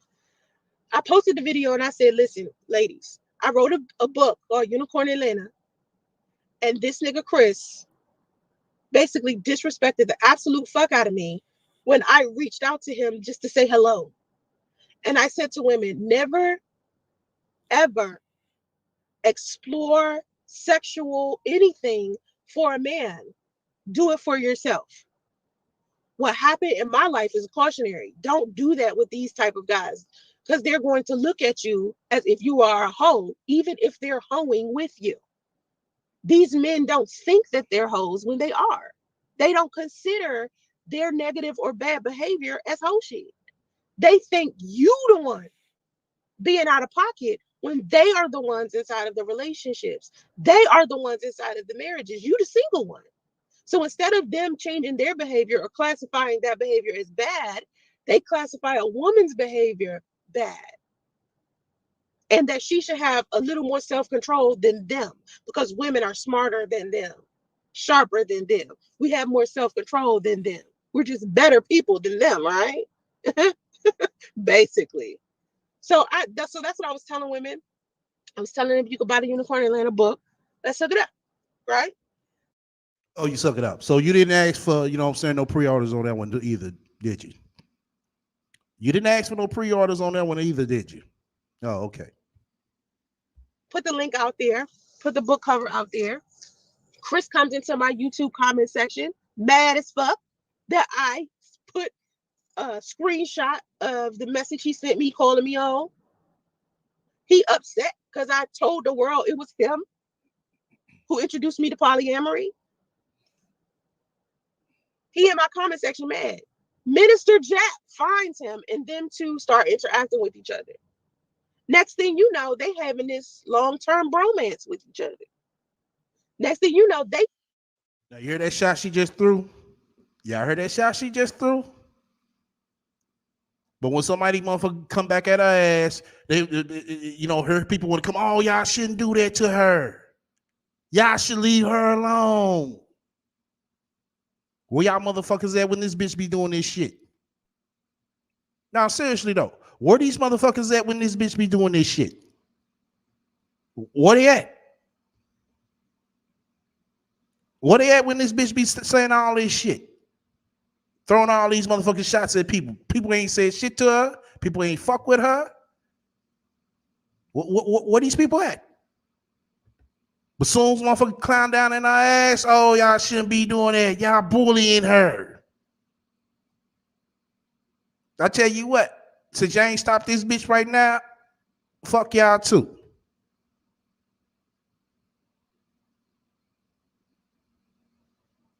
That's straight up. teaming together. And this is how you know dudes aren't loyal as fuck. They aren't loyal. They are loyal to women. They may be loyal to each other, but they're not loyal to women. No, motherfucker just ain't loyal to your ass. You ain't loyal worthy. Because even to this day, if a woman that used to date Chris or was married to Chris reaches out to me, our interaction will be very tiny. I'm not going to sit up there and build a friendship with her. I'm not going to sit there and pump her for questions. I'm not going to do that because I feel like I have a level of respect for Chris. So I'm not going to involve myself that has anything to do. Okay, if you had a level of respect for Chris, why the fuck would you motherfucker post a goddamn comment then? That was in a private message. If you had a level of respect for Chris. Now make that make sense. With his life like that. I'm not going to go find out who his exes are. I'm not doing it. It's not, no, it's not worth all that. But the fact that Minister Jack was doing this and he and I didn't even have any type of interaction with each other sexually was just weird to me. Okay. So anyway, Jack was still doing his same everyday call me. I'm blocking his numbers. He's getting new numbers. He's telling other people to call me. He's texting the fuck out of me. He's emailing the fuck out of me. I'm emailing this nigga back sometimes like, nigga, can you please stop doing whatever the fuck you doing? It's times he was like doing shit, right? And I'll just send him a positive message like, happy Thanksgiving, Merry Christmas, or some shit like that, just to let him know that I'm not beefing with him. That's not that deep, but he just had like this, he was just angry. You know what I'm saying? So it got to a point where Chris and Jap started texting me pretending they was a woman. They was texting me pretending they was a woman who needed relationship advice. This woman started asking me questions about Chris and Jack. And she was pretending to be a woman. Next thing you know, I found out after she asked me about the Order of the Eastern Star. And I don't talk about the Order of the Eastern Star. That's not something that's private to me. So when she asked me about the Order of the Eastern Star, I said no. This is when Chris revealed that the whole time it's been him and Jap texting me pretending to be a woman. And I was like, these little niggas are weird. This is when I started to realize that something wasn't right with the two of them. Like something was off. And Oh, okay. So it's weird when everybody else do it, but when Science Ray goes in on another account, coming in playing like she's somebody else, it ain't weird. Matter of fact, I don't know. That wasn't me, dummy. next thing you know, all types of videos of Chris and Jap together, them making it seem like I'm stalking them. But it's literally the other way around. But they are depicting it as if I'm provoking them. When really, anytime I'm mentioning them, it's in response to the shit that they're doing. But they were using my responses as a tool to project this lie out there that I was stalking them. So Jab was getting onto Patreon and telling people, making all of these videos about me, telling people, that I was stalking him and I do all of this and I'm a hoe and all of this extra shit, right? And of course, I'm thinking to myself, like, I can't believe somebody that I believed in or I invested my money and my time into is this kind of dude. It was just so disappointing to me because I just was like, I cannot believe that this is who this dude is. Because I never would have guessed in a million years that this was who he was. And it's the same thing with Chris. So both of them just started to be two fucking pigs. Now, as time went on, the beef with them started wearing me down because I was just no longer interested. And I kept saying, I'm not interested in the beef. I don't care what they're doing. Eventually, Jap flew to Atlanta and met Chris, and I'm pretty sure he's done it again since, because when when someone does some weird shit and it becomes a pattern, it's just two weird motherfuckers. You know what I'm saying? Like, I have no doubt that they are still interacting with each other, right? But Jap started like interviewing just anybody he could find in my life, anybody who was dumb enough to listen, anybody. And he ended up reaching out to Priest once I started dating Priest. Now, me and Priest was fine for most of our relationship. We were fine, and it wasn't until after I got pregnant that he started talking to me about Jap. Most of our arguments started to be about Jap or that things that Jap said or that rumors that Jap, made up. And I couldn't believe I was sitting here having an argument with the man I love in real life about some fictional character online that I worked with years earlier. Like someone who was online pretending to be something and lying about me to the guy that I'm about to have a baby with. And this nigga actually believes him instead of me. Like I've ever. Exactly, Linus. I don't see how all this shit fits in with the message she claims she got an email. Exactly. Exactly. But like I said, motherfuckers start coming at her ass. Y'all need to stop bullying her. That's all y'all do is bully her. Lied to him, right? I never lied to Priest before. Never, we never had any drama. It was always like some issues with maybe him and the bullshit with Sedonia. And for those of you that don't know, that should know this by now, Priest is my son's father. Sedonia is his ex-wife. The both of them led me to believe that even though they were just separated, that their relationship was over. Sedonia was dating someone else, right? And Priest had been dating other women before he started dating me. So anytime me and Priest would have a problem, and it would be a small problem, it has something to do with Sedonia doing something out of pocket, right? But anytime I would interact with Sedonia, Okay, Sedonia doing something out of pocket. What did she do out of pocket, Sansaray? And if she did something out of pocket, let's go with your narrative. She did something out of pocket. Why the fuck would you reach out to her on a friendly note? And she would always make it clear that she had moved on with somebody else and she just wanted to help my relationship with Priest. And I kept saying to Priest, like, if you want to be back with Sedonia, you can be back with Sedonia. Just let me go on about my business. So them two had officially had broken up, and then they were supposedly have filed for divorce. And I ended up pregnant with my son. And then I remember after I got pregnant with my son, all of the arguments started to be about Jap. They weren't even about Sedonia. Our arguments were shit that Jap say, something that Jap said, what he heard, what him and Jap was talking. I thought you said most of your arguments would be about because he was coming in late from work and he was dating other people from work.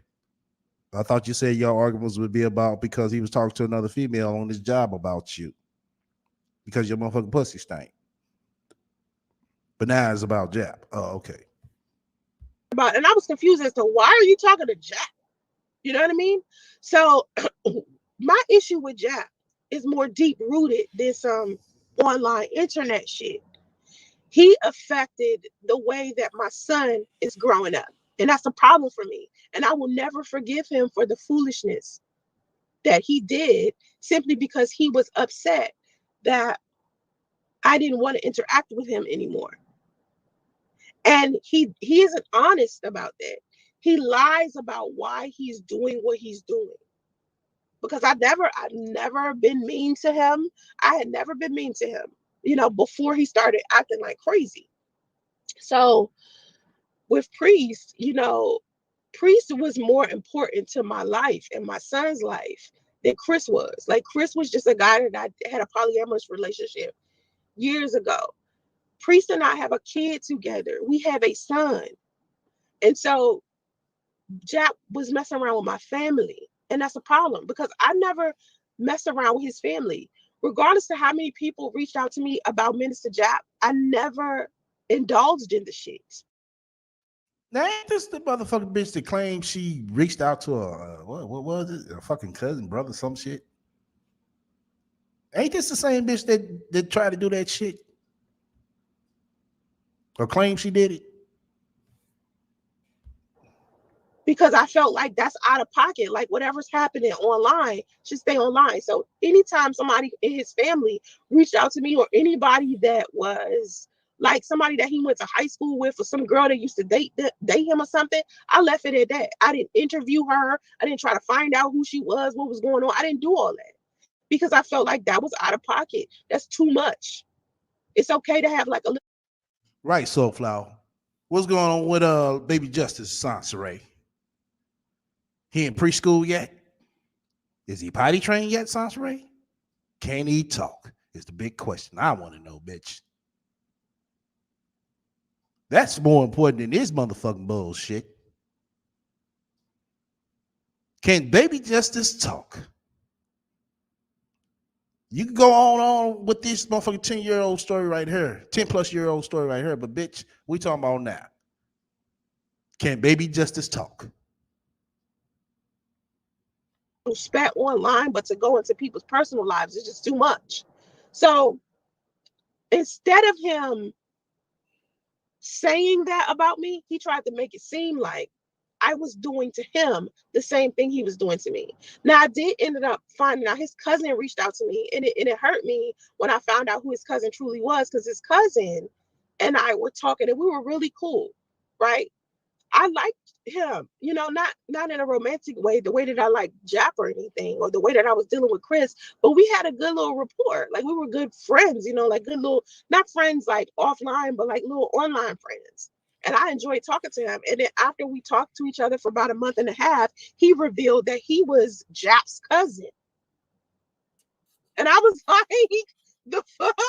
You who? And I got upset with him because I didn't want anything to do with Jap at this point. Jap had already messed up my relationship with my son's father. And I wouldn't even blame Jap for it if our arguments that I was having with my son's father had to do with Jap. Like if Priest wasn't continuously bringing up Jap at the end of our relationship, I would not be as upset with Jap as I am. Now, the biggest problem with this whole thing with Jap is that even though I leave Jap alone, I don't talk about Jap, I don't send people to Bitch, you talking about him now? The fuck you mean? him. People keep reaching out to me about him. And it's been years and it keeps happening. It happens all the time. And I consistently have to block people. And it's mainly men.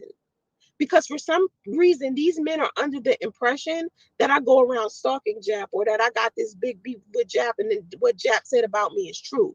What Jap says about me is not true. Jap lies about me because he's hurt by our situation. And instead of being a man and saying that, he is saying a whole bunch of other shit that has nothing to do with it being the truth. He uses me as he used to use me as his poster child or his trampoline to pop off his YouTube channel. That's what he So Jap uses ain't shit bitch to pop off his YouTube channel. Oh, okay. does. He is worried about self-preservation. He don't care about nobody else. He care about Jack. He don't care that my son walking around here without his father because of something he did. He don't look at it that way. He, Oh, okay. So Jap, she is saying now that you don't care about her son walking around her without a father. Oh, okay. Well, Ray, should you be more concerned about your son walking around this motherfucker 3 fucking years old and can't fucking talk? I think you should care about that more than Priest seeing Justy, because due time, I'm pretty sure Priest is going to see baby Justy. But for now, you need to worry about why Justy is walking around this motherfucker can't talk. too selfish to look at it that way. So I don't care how many years go by. I don't care what's going on with Jap. I don't care how popular he gets. I don't care if he ends up having the same amount of followers as Kevin Samuels got. That's oh my god. That's the oh my god. How I want to explain this, because it's not just with her. It's with quite a few other motherfuckers as well. I call it the fucking rat syndrome. Motherfuckers be so concerned about these fucking sub and motherfucking followers. So fucking much. That's what she cares about. Some fucking sub and some goddamn followers. Bitch, how many motherfuckers can you get to follow your motherfucking ass in real life? That's what you should be concerned about. How many motherfuckers you get to follow in your real life? That's what you need to be concerned about. Some internet motherfuckers you should be concerned about, bitch. And you mention this shit quite often. Quite fucking often. And that's your fucking problem of all this bullshit that you're talking about right now. Because some sub and some goddamn followers. That's why you put Kevin Samuels' name in the goddamn title. That's why you put Minister Jap name in the fucking title. Because you concerned about some subs and some goddamn followers.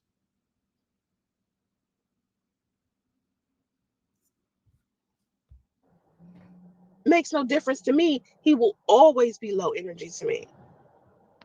He will always be a piece of shit to me because of what he's done to my son. Any man who's grown up with their father, you understand what I'm talking about. Any man who has grown up without their father and it harmed you in any type of way, wouldn't you feel some type of way?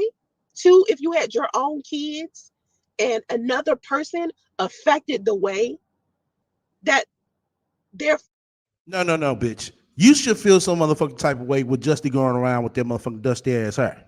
You should feel some type of motherfucking way with Justy going around with the motherfucking tight ass clothes, the small ass clothes on him. You should feel some motherfucking way because Justy can't talk at the age of fucking 3. That's what the fuck you need to be motherfucking caring about. Not some sub and some goddamn followers. father treats their kids. Minister Jap had a huge impact on the way that priest treats justice. That's my issue with Jap. Well, my issue with you, bitch, Justy still can't talk. And yeah, bitch, I said it. You're 3 years old. He can't even say one small sentence. One small sentence. Give me about a good 5 minutes, and I'll drop the link. Because Jap, let me tell you something. When Jap found out I was pregnant, matter of fact, Jap was one of the first people that I told was pregnant. Because when I started dating Priest, me and and Jap. And you know something, I'm gonna have to agree on that because you know I don't see it. I guess the women in her are seeing that part that he still's wearing pull-ups. I haven't seen that. But if that's true, Sansaray, he if he's not potty trained at motherfucking 3, yeah, it's more of a fucking problem. That's what the fuck you need to be concerned about. Had a conversation and decided to squash beef. I thought everything was done. I had the same conversation with Chris. I thought me and Chris was cool and the beef was done. But they still got back on the internet and talk shit. So No, bitch, that's not true. That's not true. Bitch, you got mad because you seen Chris elsewhere. You didn't want him to be. That's a grown ass motherfucker man. He go whatever fuck he want to go. You kick the bullshit right back up, bitch. I seen it. So you can stop with that one. after I thought me and Jack was cool, right? I got online and I said it in the video. I said finally me and Jack the ironed our shit out. Like we chilling, you know what I'm saying? And it's good that we could do that. Because it's really not that serious anyway. So when I got pregnant with my son, I told Jack. I think my mother was the first person to know. And I think the second person I told myself, I said it out loud, was Jack. Right. So he told me, I think after me and Priest started having like little weird issues, Jack got on the phone with me and told me that I should break up with Priest, that Priest was dirty Dick Rodney, and that I needed a better man in my life than him, and I need to focus on my son and put Priest on child support. So meanwhile, behind my back, he's talking to Priest, telling Priest shit about me, negative shit about me, purposely trying to break me and Priest up. And I'm sitting here like, Jack, I didn't realize this at the time. Now in hindsight, I see what he was doing. But when Priest and I was together, I didn't know that Jack was doing that. So Jack was talking all of this shit to Priest and going back, just affecting my real life. And I would never do that. I would never do that. I didn't do it to Chris. Chris baby mama reached out to me. I wasn't having it. I left that conversation short and sweet. I didn't sit down and interact with her. I didn't do none of that shit. Because it's a certain level of respect for your privacy and your family there. Like I could sit up there, like, let me give you an example of some shit that just people on YouTube that be doing that's too much. Because people, the YouTube communities on here are crazy. Somehow somebody found out who Chris Law's daughter was. And she had created. Oh my God, really, bitch? Somehow. You know all everything else, but this part right here, somehow, yeah, somehow they found Chris Law's daughter. Somehow. Wow. But the tail end story for everything else that you made up. But you don't know how this came about right here. Let's listen. YouTube channel. So these weird ass people decided that they wanted to come together and make up this story and pretend to be her reaching out to me. Her friend reached out to me. They pretended to be her friend who was reaching out to me to talk about Chris and gave me her YouTube channel, her email address, all of this information about her, what school she went to, all of this stuff, right? Maybe Okay, they gave you all the information. Okay, was it Sasha Ray's responsibility to reach out to her? the story. So I ended up emailing her like, listen, So you end up emailing the minor. Wow. Wow. So if I email Damo right now, it should be a problem. Should it, Sansaray? We need to have a conversation. Because, see, my thing was, I don't want Oh, you email his daughter, oh, we need to have a conversation. Who the fuck are you to sit here and tell a minor y'all need to have a conversation? If anything, you should have been like, oh, where's your mother at? We need to have a conversation. Even though the fuck you didn't need to have no motherfucking conversation. For what? Bitch, who are you? You can't even motherfucking get your own motherfucking daughter right. How the fuck you gonna sit here and try to get somebody else's daughter right? anybody in Chris's family to, like, take this so far that it's ruining his relationship with his family members. I tried to tell to tell Chris. I tried to tell Chris, like, you need to stop interacting with these people on YouTube, because I knew then, like, once they sent me the information and it come to find out that Okay. Well, once again, it's the trolls' fault. It's the trolls' fault. Yeah, like always. wasn't his daughter's friend, and that was just some people on YouTube pretending to be his daughter's friend, reaching out to me to pretend like she wanted to talk to me. I knew then that Chris was dealing with a bunch of people he shouldn't have been dealing with. So I said it to him. I told him. He listened. And that's a part of my cautionary tale with women too. Like, when you choose men to be friends with or relationship with, you have to understand you got to choose these men who are secure. Because if you choose an insecure man to be friends with, it, no matter how good you are to him, no matter how kind you are to him, no matter how honest you are with him, he is still not going to trust you. Okay, same thing with an insecure woman, Sansa Ray. It's no reason in the world why Chris should even trust Jack, but he does. It's no reason in the world why Chris should have chose his friendship with Jap over making things cordial with me.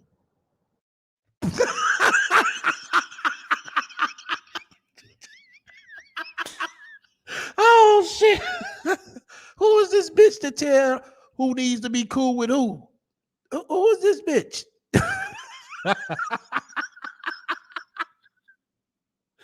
This shit too funny right here. See, yeah, he should have been cool with Jap. He should have been cool with me.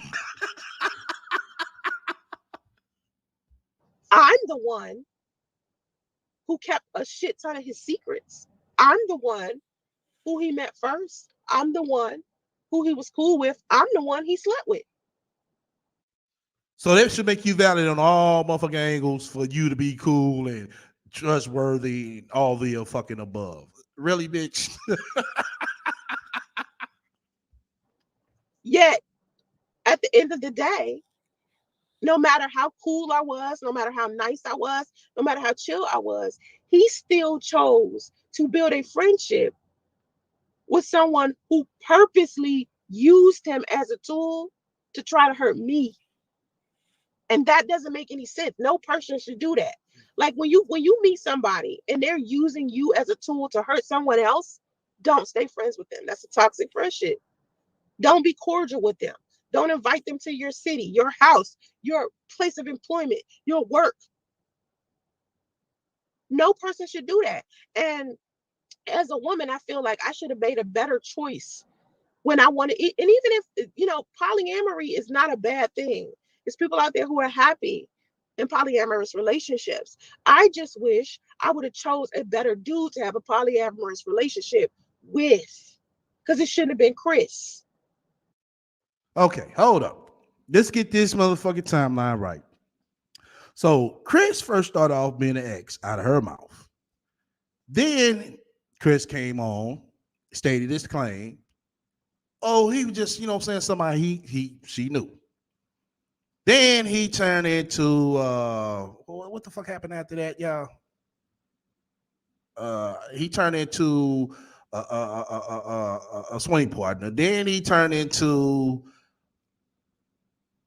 what the fuck happened after? Yeah, yeah. It's been so much. It's like fuck. I can't even remember to keep up with this shit. Tell y'all the truth. But Chris been like 4 different motherfuckers in her life with the span of what? I think 3 fucking months. Probably less than that. But she comes on her, you know what I'm saying, explaining Chris in 3, 4, 5 different ways. This shit doesn't make no sense, bitch. It really doesn't. Chris is a fucked up dude. He's a fucked up dude. And so I just, when I tell my stories about this experiences that I had with Jap or Chris or Priest, I'm here to tell women to not make the same choices that I have. Because regardless to whether it's a whole bunch of chicks out here claiming they would never do it, a lot of them have done it. Or Right, Linus. Yeah, yeah. Then it was the mistress. I knew it was something. I knew it was something. It changed like 4 or 5 times. It changed like 4 or 5 times. It's like, goddamn, which one was he? Stick to that, bitch. But no, you change this narrative up. You only fit your bullshit every time. Every time. will do it. It's women out here trying to pretend like they ain't never slept with a married man before. But plenty Sounds right. That's what the fuck they supposed to do. Who the fuck ever want to sit here and gloat that? Who the fuck want to sit here and let everybody know? Yeah, I done smashed a lot of motherfucking married motherfucking men. I like sis. That'll show another woman like, oh, bitch, okay. Let me get the fuck away from you. Because you might smash mines. of women have done it. Plenty of women are doing it. And plenty of women are doing it because of circumstances like what Chris led me to believe that him and his wife were poly and they weren't. But instead of Chris getting on the internet saying, yeah, I told Sansaray we were poly and she thought we were poly, that's why she went ahead and slept with me. He tells everyone that I was like this sneaky mistress who just tried to just ruin his marriage and shit. And that's not the case. But that's what he wants everybody to believe. No, he told it like it was. You was just a bumfuck bitch he was fucking. You weren't no mistress, Sansaray. He wasn't paying your bills, Sansaray. That's what a mistress is. A real mistress is, Sansaray. A mistress is not a flame. A mistress is just not a fuck.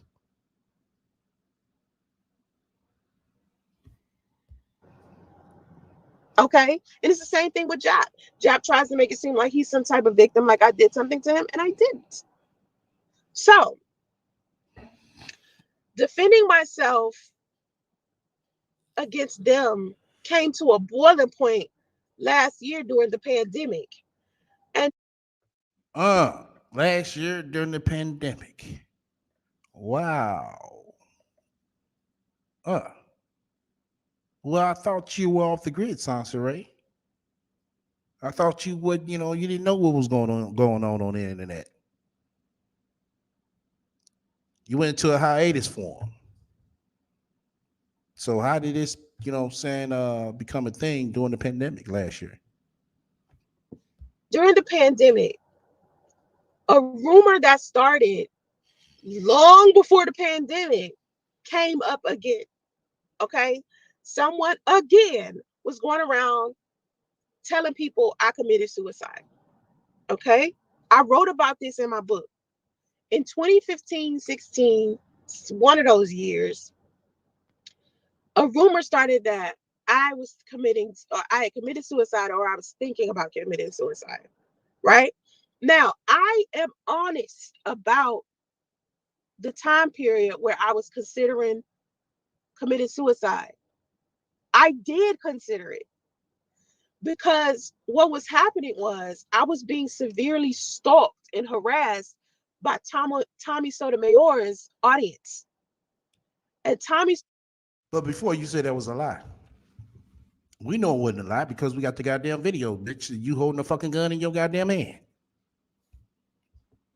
But now you sitting here, like I said, to fit your fucking narrative, you want to come out with the truth. Oh, okay.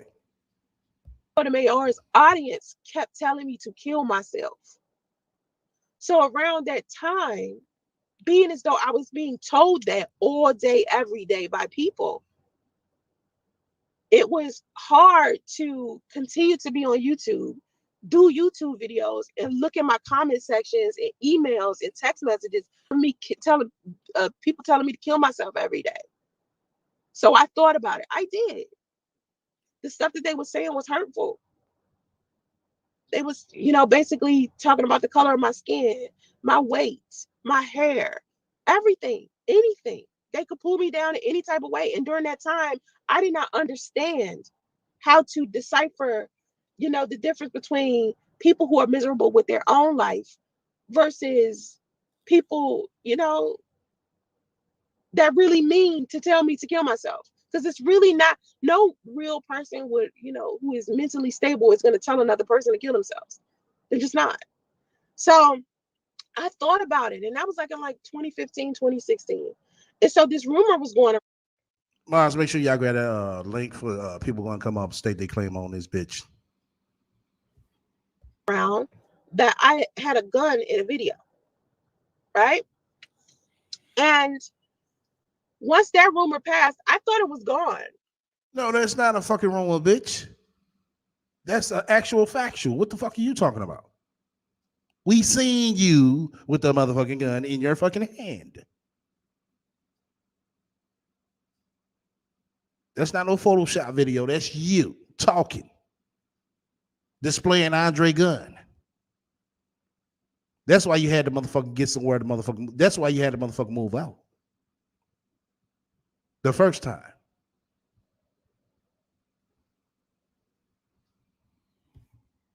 But even though the rumor had passed, people were still hitting me up telling me to kill myself. So in 2020, during the pandemic, in March, during the pandemic, right? Somehow this rumor is resurfacing again, and I'm starting to see it more. I'm starting to see the rumor, and I'm starting to see people like telling me to kill myself.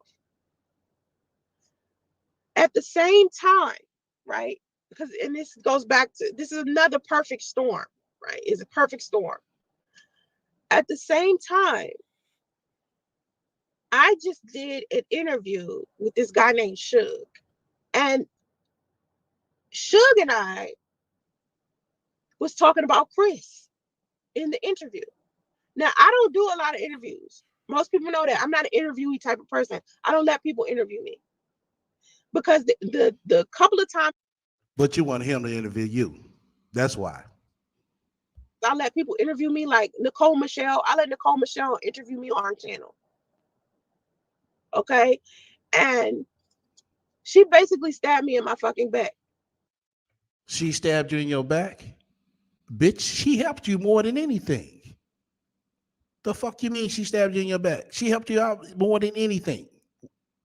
Press one in the room, y'all remember saying that. Nicole Michelle helped that bitch out more than anything. That's why I told y'all, this is an ain't shit bitch you can't help. Seriously. And now look how she talking about her.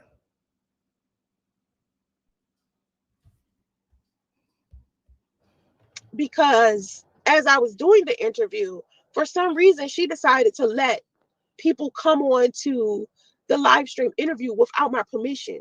She didn't ask. That's her shit. That's her shit. The fuck you mean? Your permission. That's her shit. That was her platform. That was Sasha Ray's. That was hers. Ask me. So in comes Angry Man in the middle of me doing an interview with Nicole Michelle. In comes Angry Man. And during this time, I wasn't cool with Angry Man because Angry Man found out that I was pregnant, right? And even though Jap and everybody was making fun of me when I was pregnant, Angry Man said to me that he wasn't going to do that. He said, it's too sensitive of a situation. I'm just not going to be the one to do that. But then he ended up doing it anyway. And ever since then, I just didn't fuck with him. So I'm sitting on the interview with Nicole Michelle, and in comes Angry Man. And I'm thinking to myself, Nicole, What? Why the fuck are you, number one, letting people get on the live stream with me when I didn't give you permission to do that? Because I'm not interested in that. Oh, okay. You didn't give her permission on her shit. Oh, okay. Yeah. Didn't I tell y'all? Didn't I tell y'all? And why the fuck is it angry man? Or people that don't like me? Like like she let another person in on the live stream, and the second this person gets on the live stream, they're talking about how much they hate me. Right, just Bree. She likes to find people who know nothing about her. Only people who know surface about her. She act like it's an honor and privilege to interview her. You never lied. Motherfuckers come in that chat, boy. They be turn that motherfucker up. None of her interviews were successful, y'all. None of them. I think the last successful interview she had was with what's the dude name? O'Shea Duke Jackson. After that, it's because she got ran down and tore down. After that, oh shit. You know what I'm saying? The best one is the Phil one. Shit, she got lucky with that one because Phil let her, kind of take over. But after that, that shit went downhill. She never had a successful interview ever since. Poor Sansa Ray. You just ain't shit. And this is what made me kind of standoffish about Nicole. Because I was like, Nicole, you supposed to protect me. This is your channel. You asked me to come onto your channel. I said, okay. I showed you love. I didn't say no. I didn't give you a hard time. Oh, Nicole Michelle asked you to come on her channel? Wow. Wow. See, that's why I tell y'all, she always make it seem like these people ask her. That's what she always make it seem like, oh, she asked me to come on her channel. No, bitch. You ask them. It's always you asking them. It's always, oh, let's collab. Motherfuckers don't be reaching out to you like that. And you don't even look out for me? That was fucked up to me. That was fucked up. No, what's fucked up, exactly, Shell, was motherfucking Justice knocked over that camera like, yeah, bitch, we still in the hotel. The fuck off this shit. Get us the fuck up out of here. So anyway, I don't do interviews like that. So Uncle Shug wanted to do an interview. We're doing an interview about my YouTube channel. We didn't really talk about Chris a lot. I don't even think we talked about I think we talked about Chris for a little while. And people got mad at him because he didn't like ask the questions that they wanted him to ask me. He didn't ask me all of these shit kind of, like he didn't ask me questions about Chris, and that's what they wanted to know. So I did the interview with Suge. After the interview with Suge happened, Suge hit me up and said, Chris wants to do an interview. Now, this is what bugs the absolute fuck out of me because when Chris does interviews, he tries to make it seem like I'm stalking him or I'm causing him problems. But if he wants to be left alone about the situation, he wouldn't be doing interviews. And he for damn No, bitch. You get the fuck up out of here. First of all, that man go do an interview with it. Who the fuck he want to do an interview with? Second off, uh, he was on there doing all that fucking lying about the situation. Come on now. Who the fuck are you? Welcome to the panel, Brady. Go ahead. Hey, STL. Listen, she lying. First of all, that's not how that went down with that interview with Suge and Chris because she did all that talking about Chris and Suge gave Chris the opportunity to come and say his part and she got pissed off about it. She got mad. And Sansa Ray, I know you listening. Please stop saying that Jap ruined your relationship with you and Priest. First, it was the Viper Pit that ruined your relationship. It's always somebody else. You are a weak ass bitch if you allow strangers off of YouTube to ruin your relationship with a man that you're with. That makes you look real stupid. And it means that your relationship wasn't built on anything. How is somebody on SCL, if you married and you got a wife, how am I gonna break y'all up? How? How do I break you all up? You know what I'm saying? It just don't make no damn sense. And she need to stop saying it. And why she lying about Chris? She knows she doxed that man's daughter and put the shit on her community page. And then when his daughter asked her to remove it, she said she wasn't gonna remove it until Chris got on YouTube and made a public apology. Now, am Yeah, I she correct ain't gonna or mention that incorrect? part. She ain't gonna mention that part. She need to stop lying. I mean, No, it's she just ain't gonna stop lying. Like I said, she gonna say everything to fit damn. her bullshit. You know, my Right. thing of it is, I mean, this shit is over 10, 12 fucking years old. Bitch, I don't even talk about how bitches are fucking, you know what I'm saying, 10, 12 years ago. Exactly. Why she still talking about this shit? And who hitting her up? What men are hitting her up about another man? Right. No, it Asking was a her about woman. him. It was a That's woman. stupid. Oh, it was a woman. It was a woman that hit up. So that's what enticed her to motherfucker come on her to talk about Kevin Samuels. Then the Kevin Samuels to Jap. Then Jap to Chris. And then she just said in this video that she's doing, she just said that she told herself that she had told Jack about her being pregnant. It's like, what are you saying? She just said that. I told myself that I had told Jap that he was one of the first people I told I was pregnant. But I thought you had fell out with Jap. Why would you be calling Jap? Why would you be Exactly. telling Jap? Exactly. She just, all right, go ahead. I don't know. She just, man, this chick, her lies. And just because you put the videos on private don't mean we don't have them. Okay?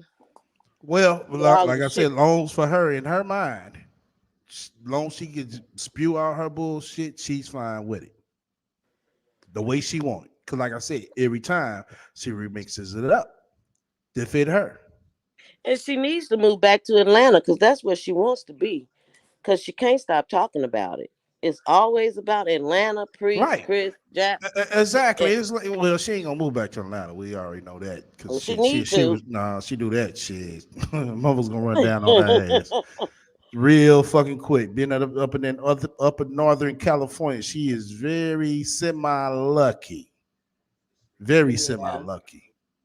But yeah. don't think for a goddamn hot New York minute, a motherfucker won't motherfucker run into your ass, Sasha Ray. Okay, it's a small world. Right. You never know. Okay, I'm gonna go on mute. So you can go ahead. All right. Okay.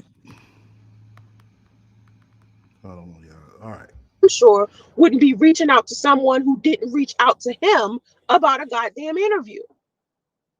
You understand what I'm saying? Like if you don't want to deal with somebody, you don't want to like have anything to do with a person who is causing you problems, you're not going to get on the internet and do an interview about them. Period. You don't want to have nothing to do with that shit. So when Shook told me this, I said, listen, even though it made me feel some type of way and I didn't want Shook to do it, I can't control Shook. I could control Shook. So I said, sure, I would support you regardless to what you do, but I don't think that it's a good idea to interview Chris. Right. It's not a good idea to interview Chris because my lies will be exposed. Meanwhile, I'm talking to Mark. I'm like, if Suge does this interview, I can't fuck with Suge. I can't fuck with him because loyalty, like when you loyal inside of a Loyal. Bitch, you don't even know that man like that. How the fuck you expect that man to be loyal?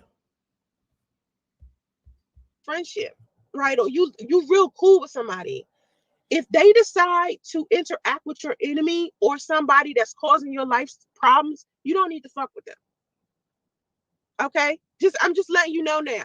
If you have a friend or somebody that you interacting with and y'all cool as shit, and then somebody that you beef with reach out to that person, and that person continues or decides to interact with that person and be cool with that person, you don't need to be friends with them. So I'm talking to Mark. Y'all know Mark, my homie.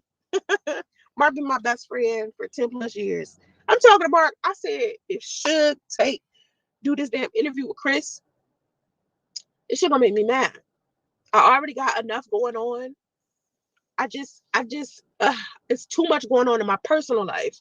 And on top of this, I'm dealing with a whole bunch of shit on the internet. I said, I cannot deal with this suicide stuff. I can't deal with this Chris stuff, all this stuff happening in my personal life. I'm stressed. I can't do it. I can't do it. I said, if he do this interview, I don't know what the fuck. Oh, you can't do it, but you could do an interview with Suge. Oh, okay. You was good and fine and dandy do an interview with Suge, but you know everything else you couldn't do it. Oh, okay. I don't know what the fuck. Right. I can't emotionally and mentally handle this anymore because I have been sitting here defending myself and telling people the truth and people calling me a liar and all types of stuff and Chris and Jap and Priest and this stuff. Like it's just too much. I was like, this is too much drama. And I don't have drama in my real life. It's always internet drama. And anytime I have drama in my real life, it's because of some shit from some people on the internet. Oh, okay. So it's the people on the internet fault because you got drama in your real life. Wow. Wow, Sasha Ray. That's Really? because the internet is her life. Okay. Exactly. So that's why she always got drama. okay. And I was just like, man, and they keep trying to make it seem like it's me. Like I started something with them and I didn't. So right, I'm upset. I'm thinking Suge not gonna do it. I'm like, nah, Suge not gonna do that to me. He not gonna do that to me. You know what I mean? He not gonna do that to you. I mean, do what to you? He ain't do nothing to you. He interviewed another man. You know, basically, you know what I'm saying, stay this claim on the lies that you were telling. What's wrong with that? He's not gonna do it. Like I doubt it. Guess what? Suge did it. Suge did it. And when he did it, and I found out, I had some sort of weird, like, I don't know, like some type of, I don't know, it was like an emotional breakdown of some kind. I can't even define it. Yeah, I know you can't define it. This is motherfucking a breakdown because just like I said, the day you did this shit, because shit wasn't going your way. Right. And when she found out after the interview, what did she do? She went on Fake that her ratchet death. ass God Queen channel of hers and Right. Kept started ranting calling and Chris ranting. all kind of Exactly. sexual. Yep, started talking about his sexuality, and it was just disgusting what she did because she was Oh yeah. pissed off. And it's Exactly. funny that she always, everybody that she interviews with, they always do her wrong. Nicole did her wrong. Suge did her wrong. Mona did her wrong. It's like it can't be everybody. Okay, it can't be everybody that she interviewing with, but it's never her. Never her. Right. It's never her. Nope, never her. Just sick. Okay, I'm on mute. But I shut down altogether. But what made me shut down right after that is I Is uh let me think of the perfect thing. That way everybody can sympathize with my bullshit and everybody will understand. saw someone else say something about me dying. And after that, I just shut down. I just shut down all across the board. I didn't post. I logged off. I deleted, excuse me, I'm losing my voice. I deleted all of the apps off of my phone. I shut my phone off. I didn't talk to anybody. I didn't tell anybody nothing. I mean, I literally disappeared for like enough time for people to be worried. Okay, because I just wanted to be by myself. I didn't want to deal with anything. I didn't want to deal with my son, my mother, my daughter, my nothing. I needed to be by myself. Right. So whole week goes by. I finally did service resurface with my mother and my daughter, but my mother and my daughter and my son were the only three that I was talking to. I didn't talk to anybody else. Not Mark, not none of my friends, not none of my admins, not none of my moderators, nobody. Nobody from the internet. Whole week go by. Right? like a whole week. And I get like message. I finally decided to look at the phone, and this rumor that I committed suicide done spread. I mean, everywhere. Not just. That's because you help it spread, bitch. That's why. Bitch, you was gone for a whole motherfucking week. A whole fucking week you was gone, bitch. Just recently. Ain't no motherfucking rumors about your ass being dead then. In the YouTube community, but on Facebook, because my moderators and my admins also heard the rumor that I passed away. And because I wasn't saying anything, they thought it was true. Really, bitch. So they posted a motherfucking post with your daughter talking about leave our family grieve in peace. Let our family grieve in peace. Okay, bitch. And started posting that shit on my YouTube, Facebook, Instagram. I was like, oh. So these people had access to all that shit. Really? I don't believe that for a hot motherfucking New York minute, bitch. That you gave people passwords to your Instagram, your Facebook, your YouTube. At that? Yeah, no. So they took the time, your moderators and admin took the time out to make all these flyers, to reach out to motherfucking the YouTube. I mean, what was that one magazine, online magazine shit?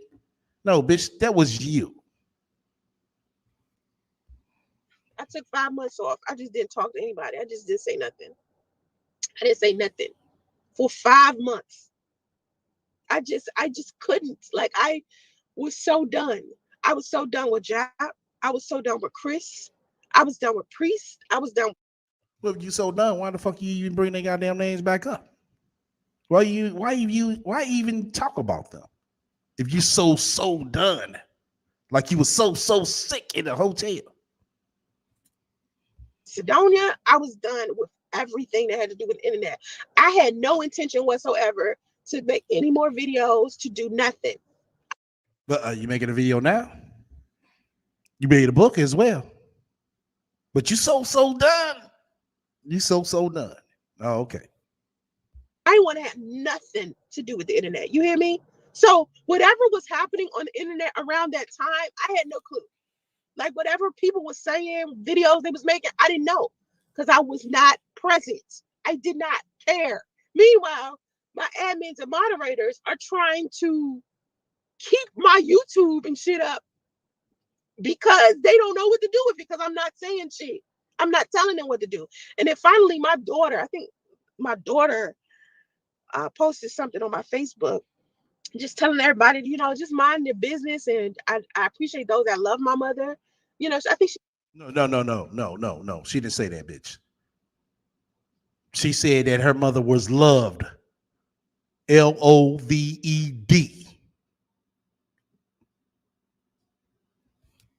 Said something along the lines of that, and then we left it at that. And then when I did finally decide to come back, um, I think one of the first things I did was start writing, because a lot of people, what you don't know is, I was a singer and songwriter before I was any of the things that I am now. No, bitch, you make a long ass motherfucking post, basically telling everybody your motherfucking the whole fucking fiasco is bullshit in your motherfucking way, and we know that shit didn't happen like that. They came back with a motherfucking single singing about motherfucking priests. But then you came and did a motherfucking live, didn't say nothing for a whole fucking hour. See, she gonna skip over all that bullshit. Yep, she sure did come So I back started singing that writing song. for producers again. So I started singing. And one of the first things that I posted was a song that I wrote. And when I looked inside of my comment section and I seen all of these people talk about, you faked your death, all this other stuff, I was like, these people have no idea what the fuck I have been dealing with. And I said, if these people really believe that I faked my death, you know what? I'm okay with them leaving. If they mad at me because they feel like I did something that malicious, they were never my fans to begin with. They don't know genuinely who I am because Smith, Sansere Monique Smith would never do that. I would never pretend I died or fake suicide to hurt people. People I know love me. I would not do that. So No, you just ain't motherfucker hurt motherfuckers. You said hurt motherfucker look for motherfucking sympathy because Okay, you weren't getting none in your real life. exactly. And here's the thing: if you care so much about your followers and those that love you, even if you were going through what you were going through, you couldn't take 5 minutes out of your time to tell the people you were okay. You see what I'm Exactly. saying? I mean, come on now. That's a bunch of bullshit. But everybody's supposed to believe you and just let you flow however you want to flow and don't ask you no questions because you're Sansere Monique Smith and you would never do that. Get the hell out of here. Uh, she need to quit. Yeah, Yeah. she need to Okay. motherfucker kill herself for motherfucking real. I said it. Bitch, you need to kill yourself for real. That's all this bullshit. Okay. Oh. when I got back on the internet and then I found out that my my distant cousin who I hadn't seen in like 20 years had did an interview with Tommy, I guess. I'm assuming. Um, I can't remember how that went at all. But I do know that my cousin supposedly said something, and I hadn't seen my cousin in so long. Like, I don't even remember. I know nothing about my cousin, by the way. My cousin Raquel. My cousin Raquel decided to get on Tommy Sotomayor's channel and say stuff. I guess she was texting. I'm not sure. Because I don't think she like came on and did like a video or anything. But I think she did like sent emails maybe. I'm not sure. Cause I can't watch all of this stuff that y'all be making about me. I really can't. Like, I can't. That shit is too much. Like I don't got time for that. So but I hadn't seen my cousin and had like a real conversation with her since my early 20s, and I'm 41. So I think I saw her one time. Me and Priest went to Washington D.C.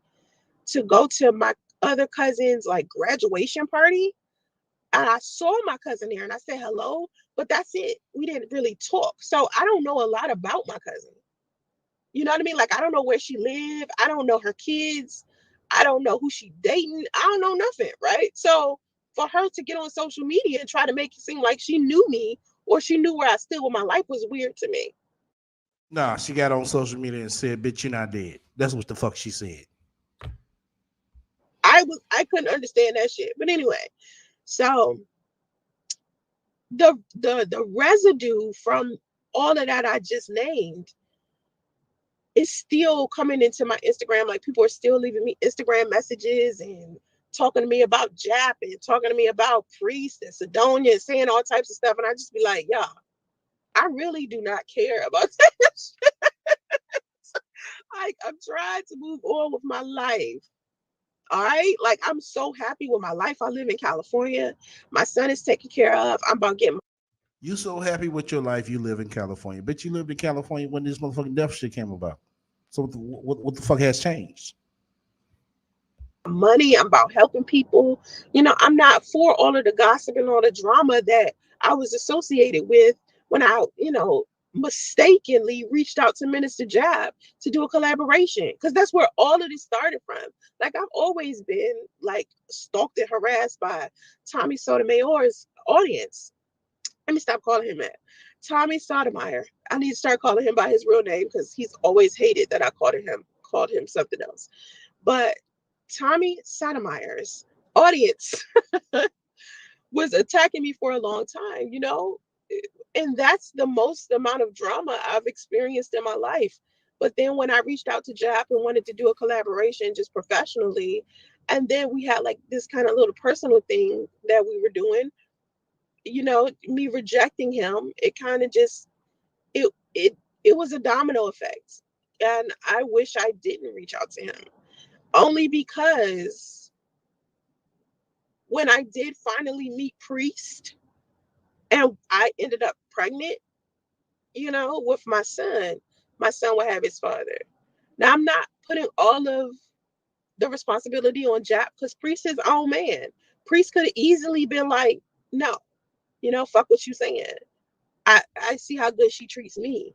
Cause I never How the fuck would you treat that man good and you sit there and you call his wife all types of shit and his stepkids all type of shit? How the fuck would you treat them good? How was the fuck would you treat them good? You got on him, got on her, and called him a bitch nigga because he left you. How does that treat him good? treated pretty Right. bad. So he had no reason to, you know, turn against me. So No, you turn everything against yourself. But Estia, why is it that everybody just turns against her for no reason, and she don't never do No, nothing because to nobody don't want to nobody? deal with her. But That's why. because they just don't. Everybody just turns on her because, and she's such a sweet person, and she never Right. did anything to Priest except say that his mama gave him herpes. Okay, Well, I'm talking about except, before the fact, but she said that after the fact. What she's saying right now. but she shouldn't have said it in the first place. What his mama Right. got to True. do with it? What does Exactly. his family have to do with your relationship with Priest? What does Sidonia's children have to do with your relationship with Priest? True. So shit, get the fuck out of here. I Okay. think it's not just Jap's fault, but he did a number on my personal life, and that's why I just want to move on. I want people to stop messaging me about him and Kevin Samuels. Like I don't have a personal beef with Kevin Samuels. Now let's talk about this video. The video that the woman sent to me early this morning at 4 a.m. because she ain't had shit else better to do with her time. She could have been out here screwing her man. Bitch, you ain't had shit else to do better with your time. It's 7 a.m. You should be getting to your office, attending to your employees. Let you tell it. Hopping on top of that morning wood or going out there and getting her money. She could be doing anything other than DMing me a link to a damn video of somebody made about me. Now let's talk about this video that this person made about me where it says businesswoman man handles man, and he's basically talking about this is why businesswomen independent women. Men should date independent women. I don't know what this video is about outside of the description and what the title says. I promise you, because I don't look at it. I didn't look at it. But my picture is in the thumbnail. I put the thumbnail in the community tab on my YouTube channel. I don't have the link. So I can't give you the link. I can just show you what the damn thumbnail look like. And if y'all want to go check it out, please feel free. That's your business. But I do want to talk about where I stand as far as dating sites go. I met Priest on a dating site. I met him on POF. And during that time, I was using POF as a way to pull in men to come to events. I have always used social media for business, and that includes dating sites. I'm not the type of person that uses dating sites for a whole bunch of personal stuff. I've Bullshit. Bull motherfucking shit. I thought she said that she went on POF because she wanted to start dating again. Right. Okay. All right. Whew. used dating sites to get men to just be cool with so I can give them relationship advice or so I can invite them to some events. It's never been because I wanted to be in a relationship with them. If I ended up sleeping with them, it's because I just wanted to, because I just was in the mood to. Right. Yeah, there you go. Sugarcoating your bullshit. Sugarcoating your bullshit. That's what I'm talking about. That's the original reason you're on there. Because I don't know one bitch that's on the motherfucking dating site. Oh, I think I want to do on the dating site. So I gotta invite some complete strangers out to my events. Yeah, I want to get on a dating site so I can give these men relationship counseling. You always using some shit that don't even sound right to sugarcoat your bullshit. It wasn't because I wanted to be in a relationship or anything like that. It's just, a lot of times I was using the dating site. Yeah, yeah, I remember that. POF Tinder and other sites. Yeah, she did Well, about if the white man she met on Tinder that this the hell out of exactly. See, she act like we didn't see that shit.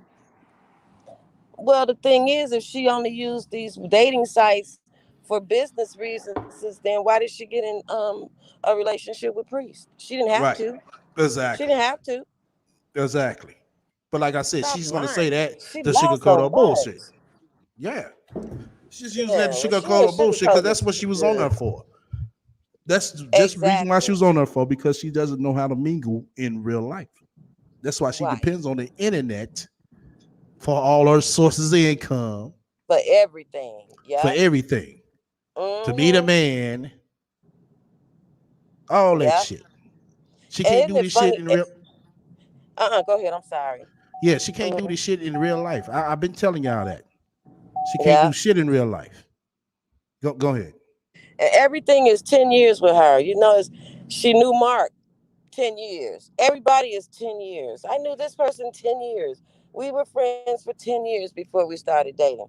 10 years. It's like, damn, bitch, how old are you? She should be about, what, 70? Okay? Because everything is 10 years. I knew them for 10 years and then we started dating. How old is she? 40? 41?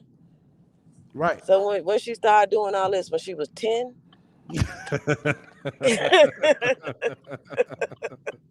Damn. Right. Right, Pearline. Posting them same ass model pics. As soon as they get there, niggas like, hold the fuck up. This bitch look bummier than the motherfucking shit she was in. You know? And that's what she was doing. Thirst trapping niggas. They get there, they ain't seeing that shit is not equaling out to the goddamn pictures. Right. Even Pre said that. She didn't look like what the picture what she had up there was. That didn't look like her. Sure. She's a Somebody goofy. said she should be 109 by now. That's what I'm saying. Right. That's what I'm Anything saying. 10 years. Damn. Everything 10 years. 10 years. 10 years. It's like you kind of Yeah, old, aren't you? exactly. It's like, God Yeah. damn, bitch, you sit there thinking about your prime like that, and you didn't make nothing out of yourself. And that's like I Right. said, that's her main problem. Cause she know she didn't make shit out of herself. She don't know motherfucking last legs like bitch, give up. It's like a nigga trying to be a motherfucking rapper. You know what I'm saying? Here it is, 40 years old, he want to rap. Not saying a 40-year-old can't make it, but shit, you know what I'm saying? For the most part, the rap game is geared towards young people. Exactly. And here it is, you want to go on motherfucking uh what's that? OnlyFans OnlyFans at 41. at 41. And you don't have Right. the body. You don't Exactly. have the look. No. The bitch that's is on OnlyFans, 40 plus year old, they get good compliments in real life. You don't get that. Right. Exactly. Mm. Nights just to pull in men because I would make money the more they came to the parties that I was promoting. Most of the people in Atlanta know I was a party promoter. That's what I did. I would get about 4 grand a night, bringing a whole bunch of people. Now you get about 2 or 3, 4 grand a night, Sansa Ray. Really? On a weeknight? Oh. On a weeknight, Sansa Ray? Really? But she Really? broke. I don't get it.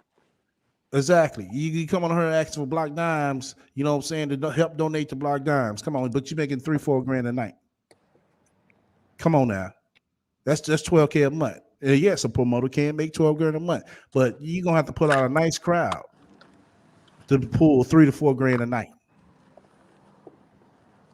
She wasn't. She lying. No, she wasn't. Like I No. said, she's saying this shit, you know what I'm saying, to make herself sound good. Bitch, you was Hmm. pulling out that motherfucking mini. Bitch, show some motherfucking pictures. Not them old ass pictures with you and them all them chicks together. Cause it didn't look like you was making 3, 4 grand in. Bitch, you Right. didn't even have your motherfucking hair done. You had on that Right. same dusty ass cap. All right. Welcome to the panel, Judge Bree. And if she was making it like that when she was in Atlanta, then why did she have to live with Andre? How come she didn't have her own place? Exactly. Welcome to the Come panel, on Judge Bree. now.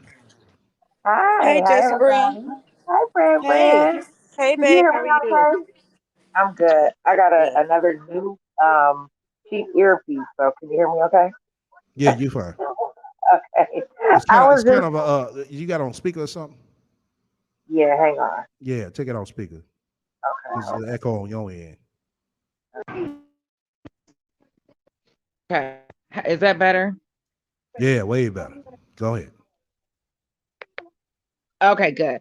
No, I was just sitting here, when y'all said that she was 41 starting on OnlyFans. Now, granted, that is the case, but I was just watching a video on the Vice channel, and there's like this 70 plus year old lady on there, and she is getting the bag.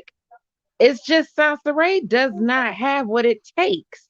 Period. Right. That's what I said. You And know what I'm it's an saying? old After that white age, you bitch. gotta have the right. You gotta have what it takes. It gotta be certain look about you.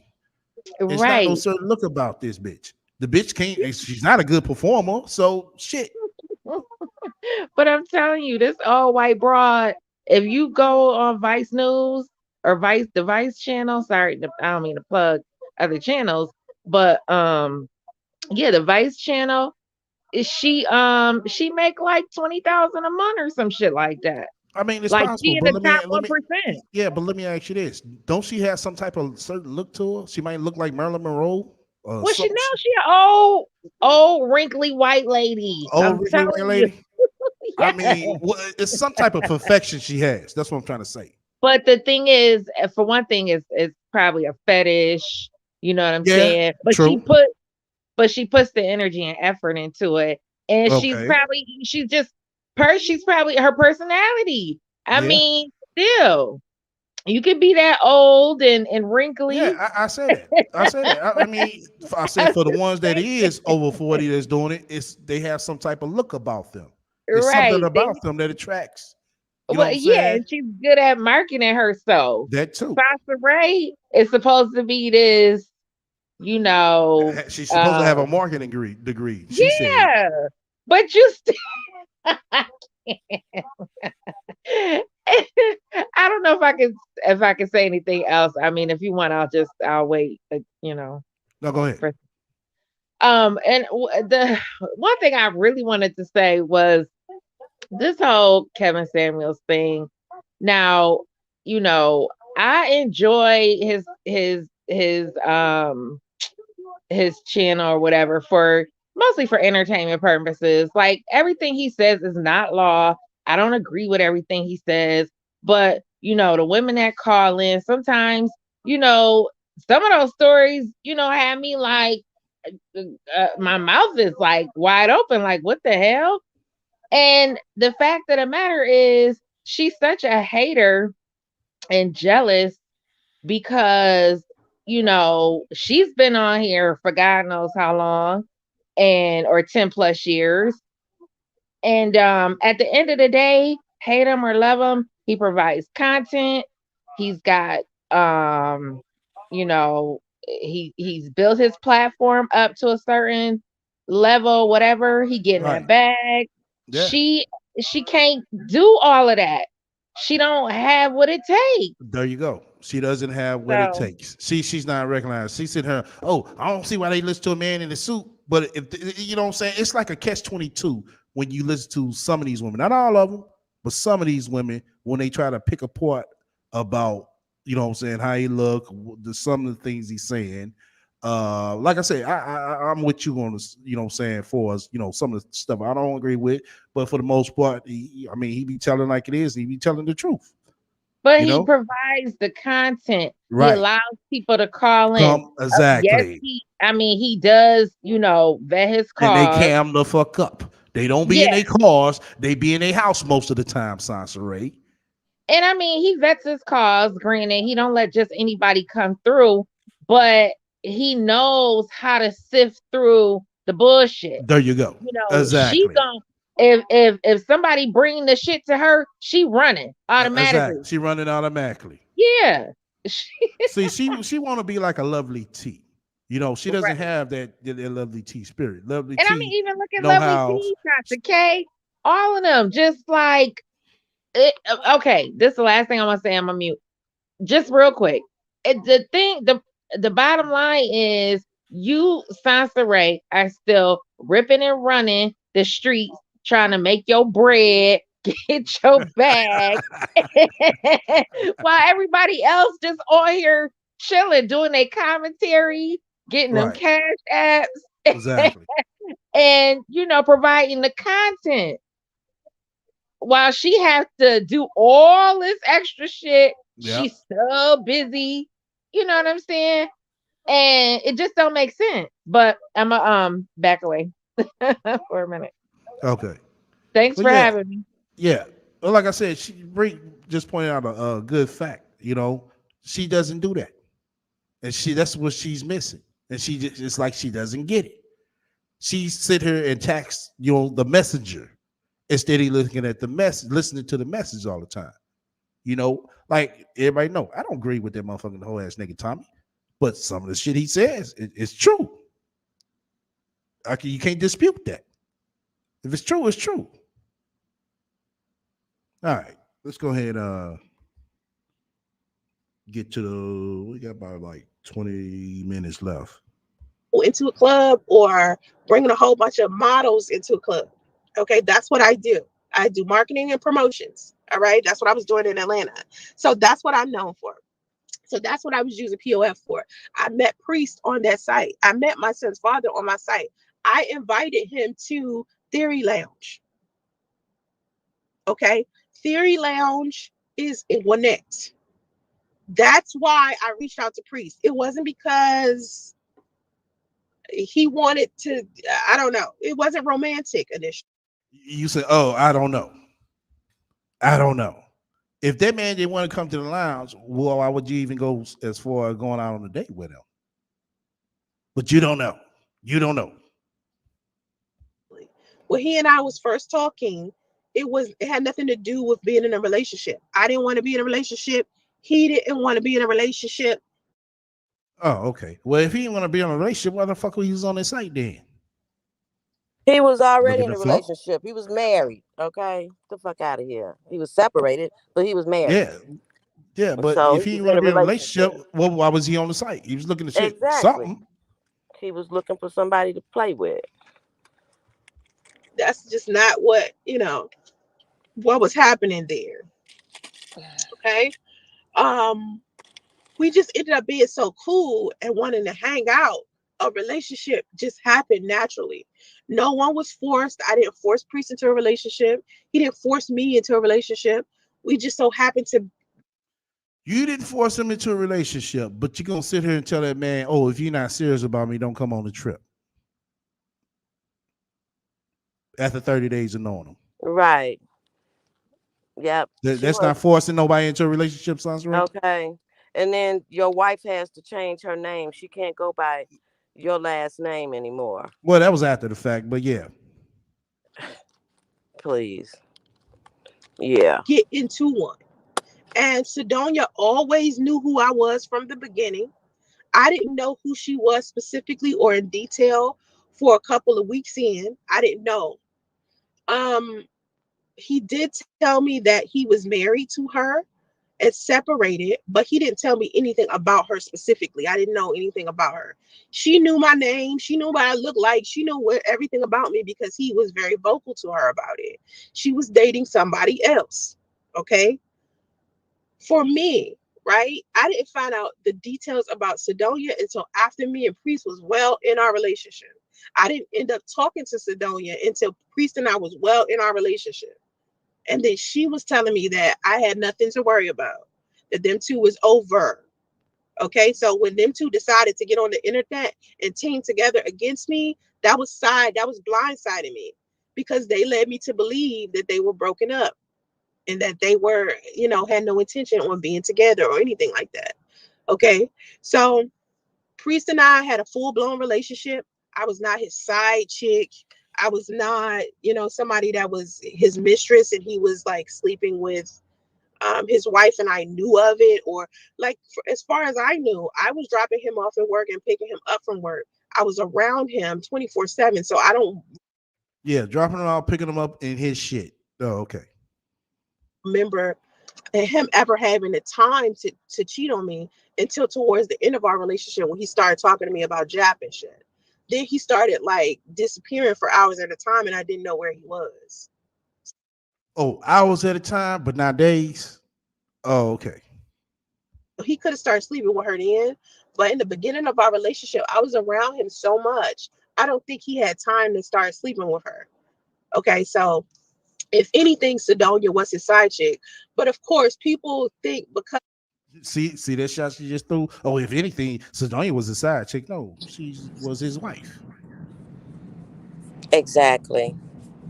And why would she put Sidonia as a side chick? I mean, Let's throw a shot. That's all it, she doing. It is God. to make something to make her feel good. Well, her That's all it shots are is. shitty. Okay. Yeah, they are shitty. You know what I'm Yeah, saying? they It's like, are. you want to sit here and make this narrative into what you want it to be so you can look good and feel good about yourself. Yeah. That's all you're doing. She And just we wants to see it make it plain as day. We see it plain exactly as day. right. She's innocent in everything. She's innocent. Oh, I'm innocent in all of it. Yeah, priest told me that he was married, but he was separated. But I'm innocent. I'm Right. innocent. We planned on having the baby, Right. even You though plan I on had a having a baby with pregnancy. a Yeah, what? Right. You plan on having a baby with a dude you knew who would out of was final stages of thank getting a you. divorce. Right, Like, come on, who does that? I can see dating him, but sitting here playing with the pregnancy app and sitting here trying to play with, sitting here trying to make arrangements to move in and shit. No, no, exactly. Right. no, no. Full of But like I shit. said, date him is like I said, you can only go so far with that, Sansa Ray. But you the relationship coach, though. You know what I'm saying? I'm the dummy. I'm the That's dummy. what I was getting ready to say. But she's been a relationship coach since she was in her 20s. Right. Okay. No, okay. Right. Okay. they were together for as long as they were, that I was his mistress, and a lot of people say mean things to me as if I just wanted to be this dude's side chick and I wanted to be his mistress and I was sneaking around with him or something like that. And that was not the case at all.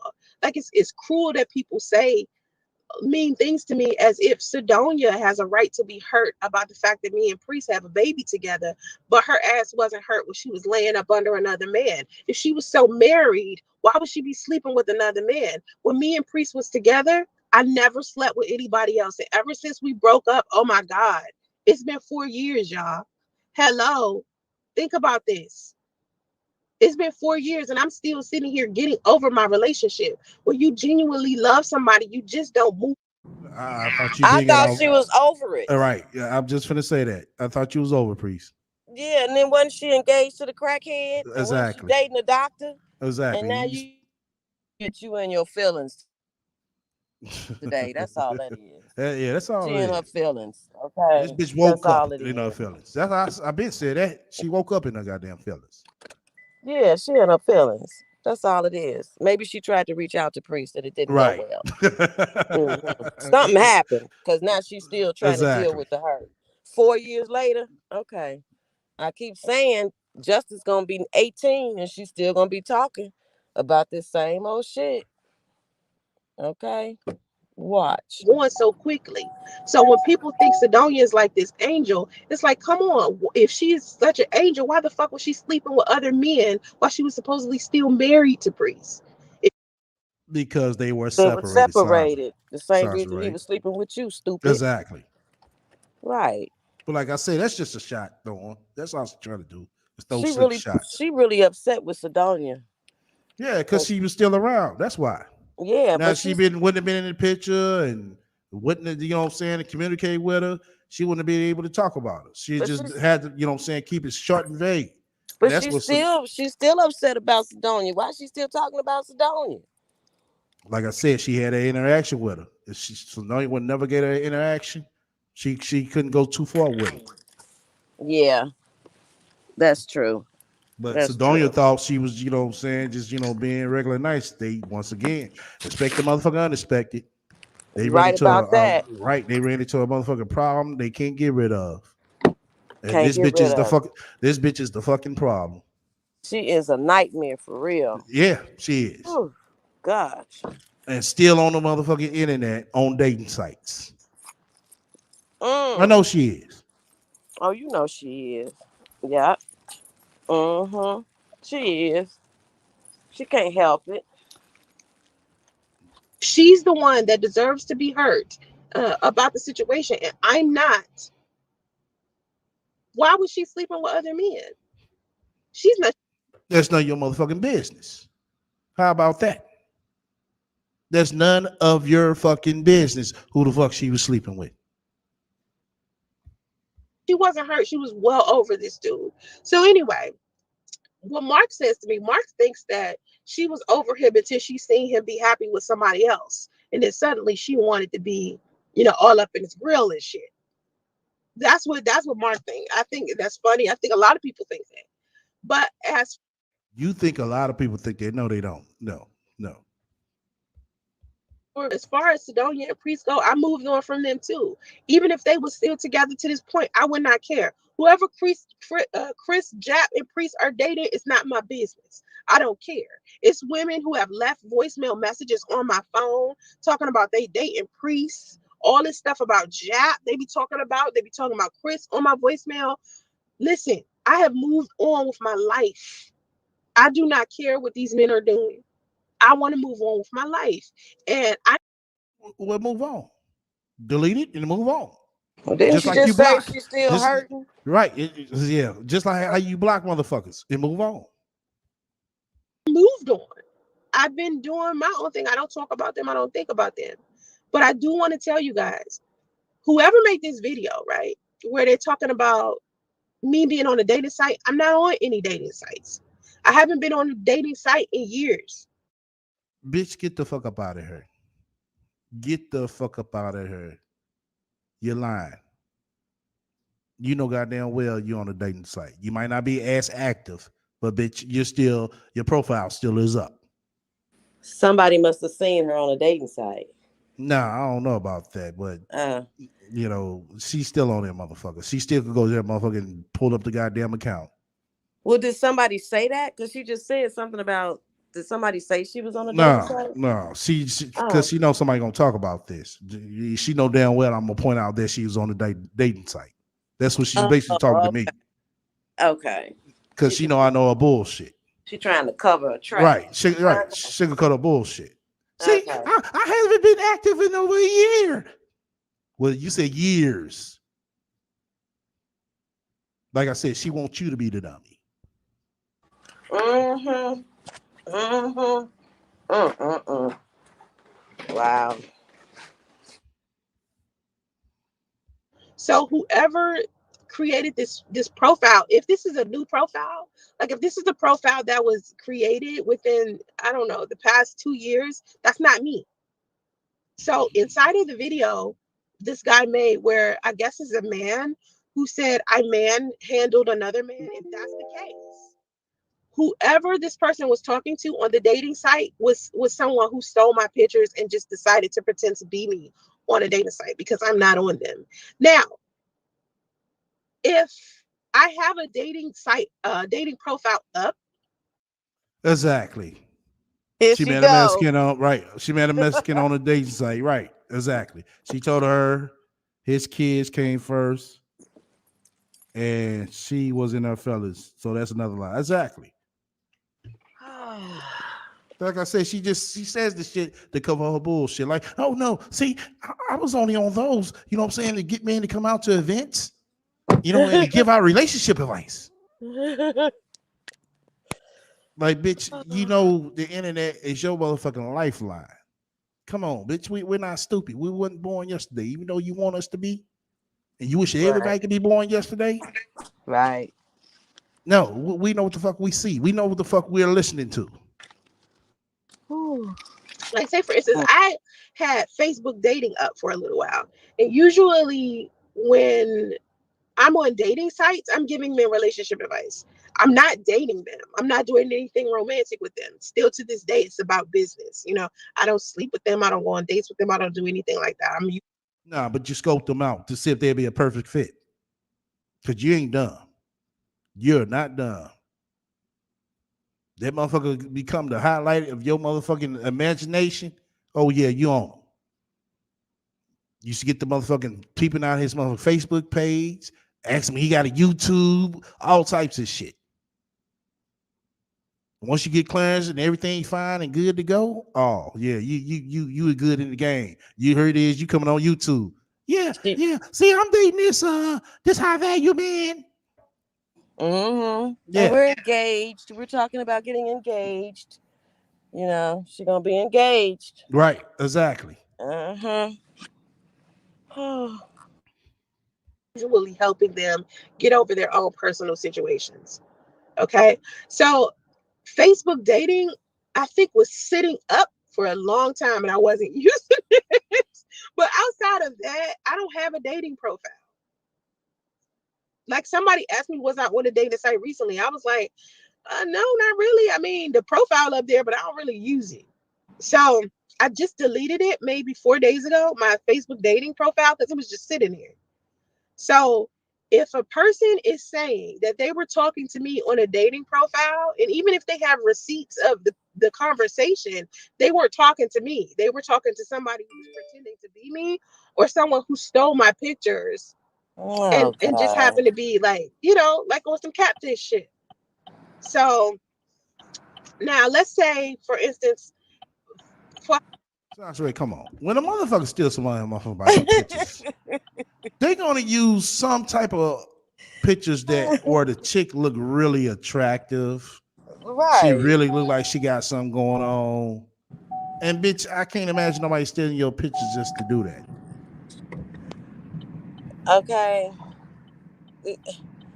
She with all these scenarios that she giving, she lying. Yeah, Okay, I know. Yeah, it's we just we too know. many scenarios going Yeah, on. But yeah, then yeah. if you do see a picture, it's not me. But if you happen to see this, it's Right. even if they have the receipts of me on there, even if they have the video recording of me talking to them, it's not me. Right. You know, but it could be something. I don't know. I really can't remember. I think 4 days ago I took it away.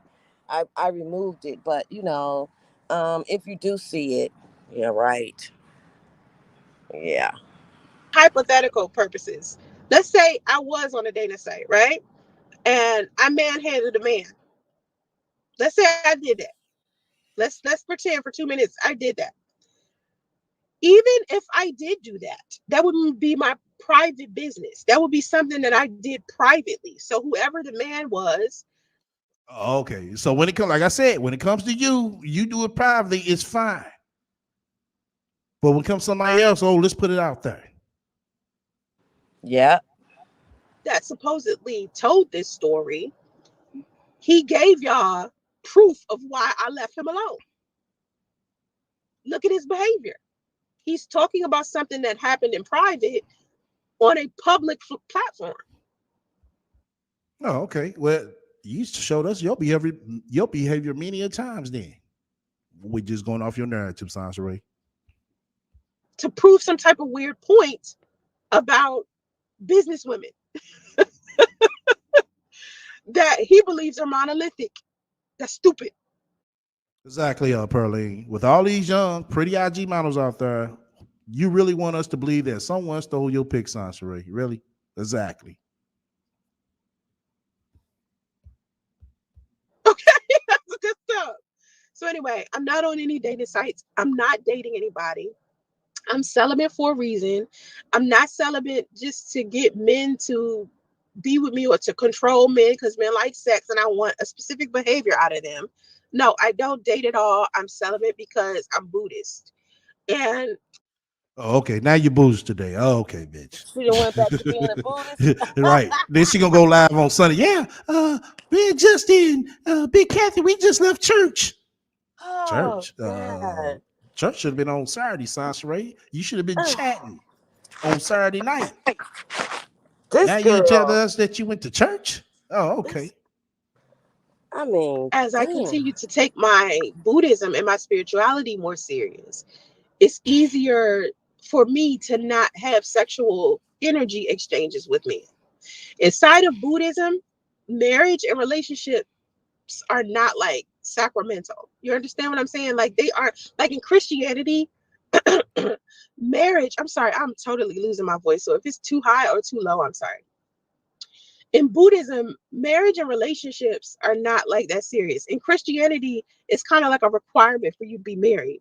In Buddhism, we're not taught that. We're not taught to be married. It's not sacrimonious. You know what I mean? It's like one of those things that, if you do it, it's considered secular. It's a secular behavior to marry someone or interact with someone. It's different with, I mean, to interact with someone sexually. So in Christianity, marrying someone is the closest. Exactly. That's what I was saying, Linus, earlier. You know, because I mean, she should have been on it. The chick who sent it to her more than anything. You know, but if man do it, oh, her it is, she doxing the dude, she's sitting her and all types of shit. Then if the account didn't have that many followers, why would you even believe it?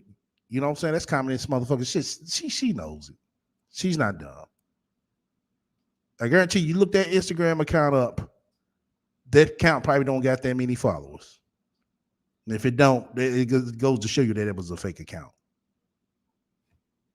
Thing to God, right? They try to make it seem like marriage, who you marry, that's your closest, one of the ways to keep in tune with God. That's not Buddhism. Buddhism is the more that you are alone, the more that you meditate on who you are as a person, and you practice the Buddhist principles, the more, the closer you get to your higher power. Now they do teach us to not have a deity. Okay, so I have respect for our higher power. I do believe in God. I do respect Jesus, but I do not worship Jesus. I'm not Christian. I'm Buddhist. Okay, so Buddhism,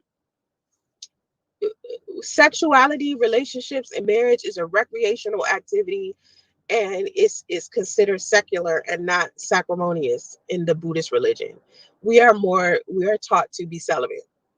You know what I'm saying? We're not taught to do that. So anyway, I don't that's one reason why, and another reason why is I'm still healing over what happened between me and Priest. If I do end up in a relationship with a man or You still healing over what happened to you and Priest. If you're still healing over what happened to you and Priest, how the fuck was you engaged last year? Right. And you dated a doctor and come on now. She ain't over preach today. Tomorrow it'll be something different. You know.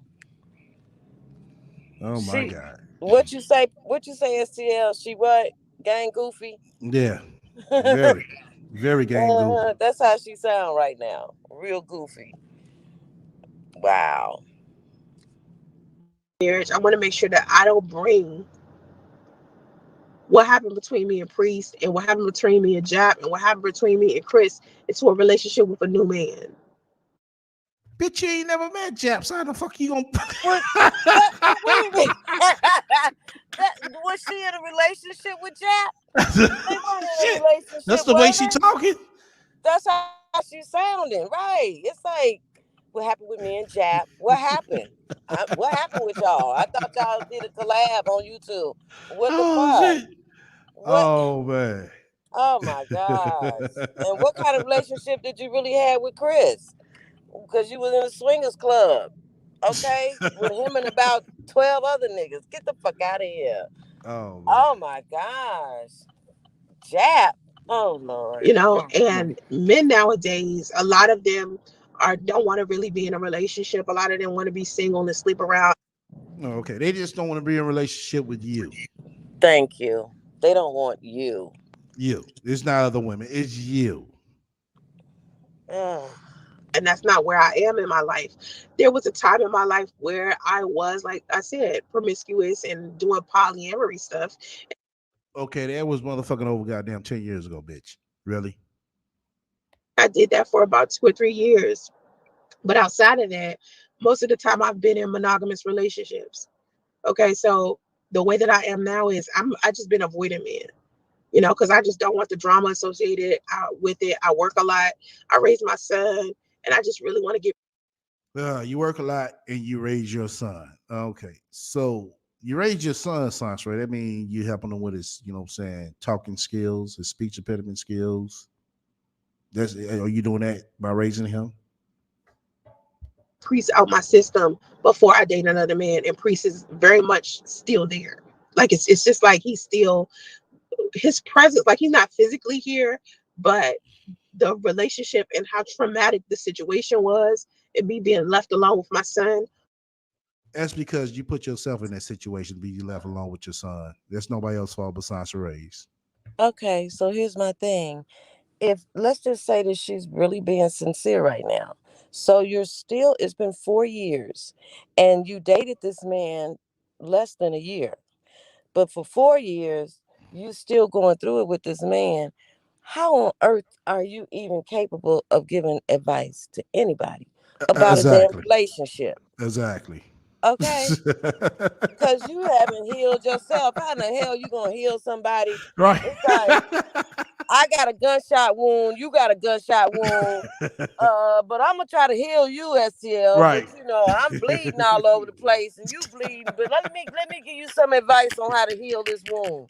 The fuck out of Oh here. shit. Are you Oh kidding man. me? I hope they listening. I hope the people are listening, okay? She can't give you no advice. Oh my Right. God. Even with his erectile dysfunction, receded hairline, GERD, and And herpes. herpes. Let's not forget the herpes, okay? He gave you the gift Oh that keeps shit. on giving, okay? Right. But you still hurt. The fuck? Oh man.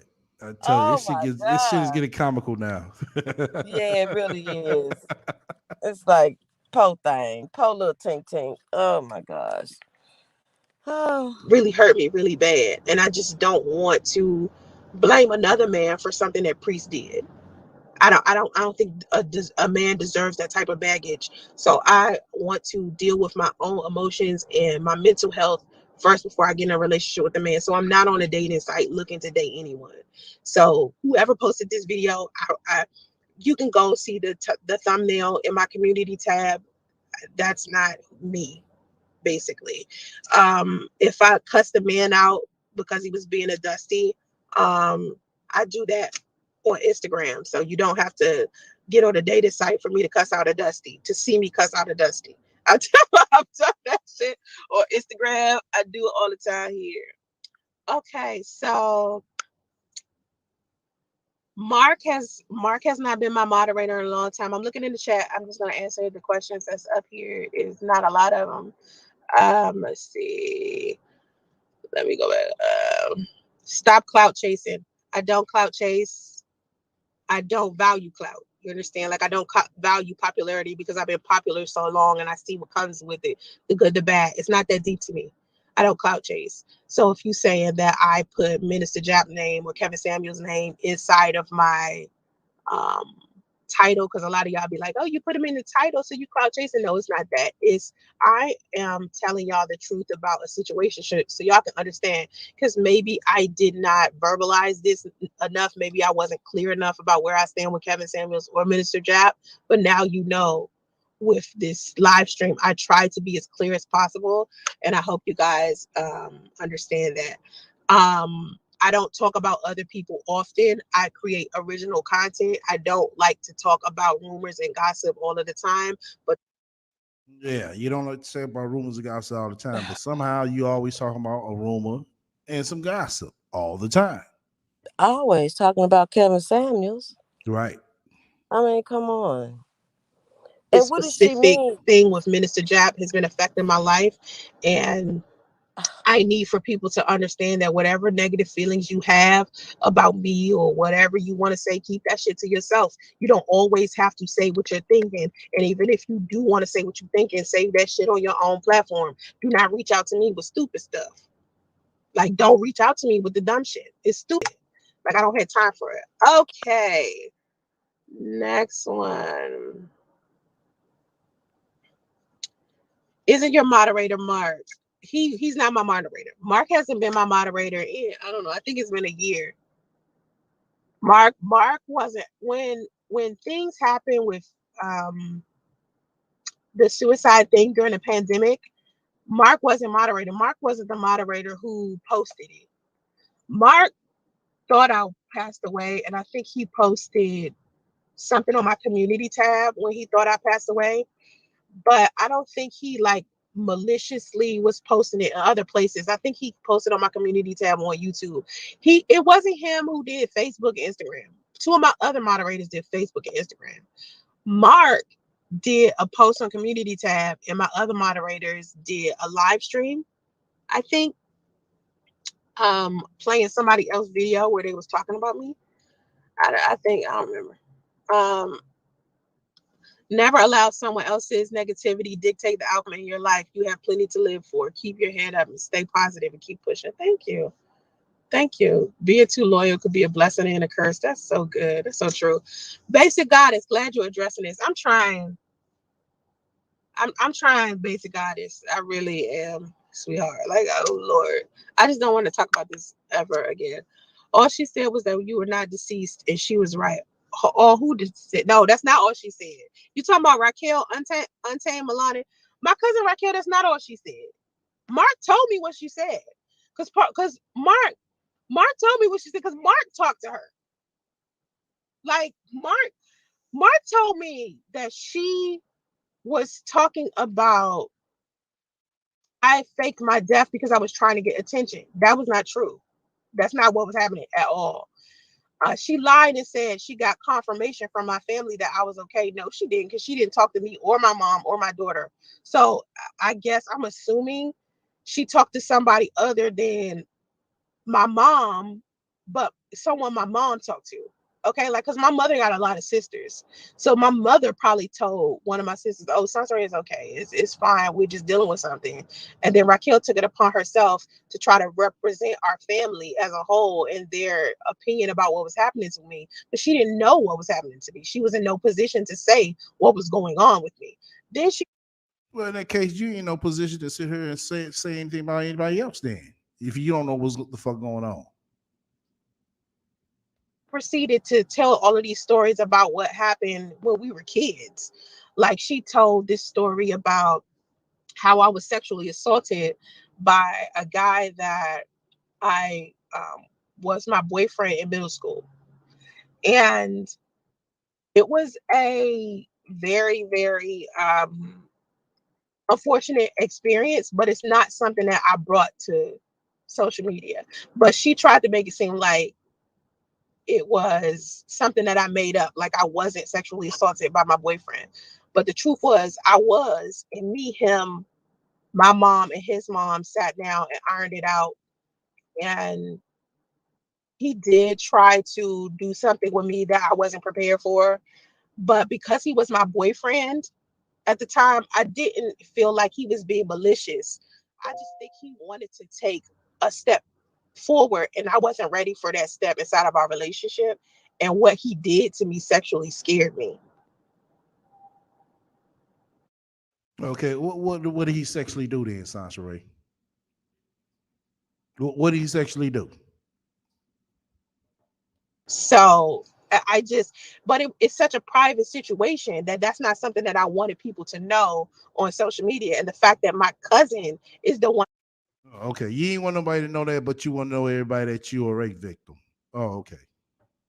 that told people that is what's fucked up. And she said a lot of other negative stuff. Like what? Like what? You just mad at the fact because she came out and ruined your whole fucking scam. That's what the fuck you pissed off about. So my cousin is not innocent. You know what I'm saying? Like she didn't just say, "Oh, Sansa is not alive." She should if she wanted to represent our family, she should have represented.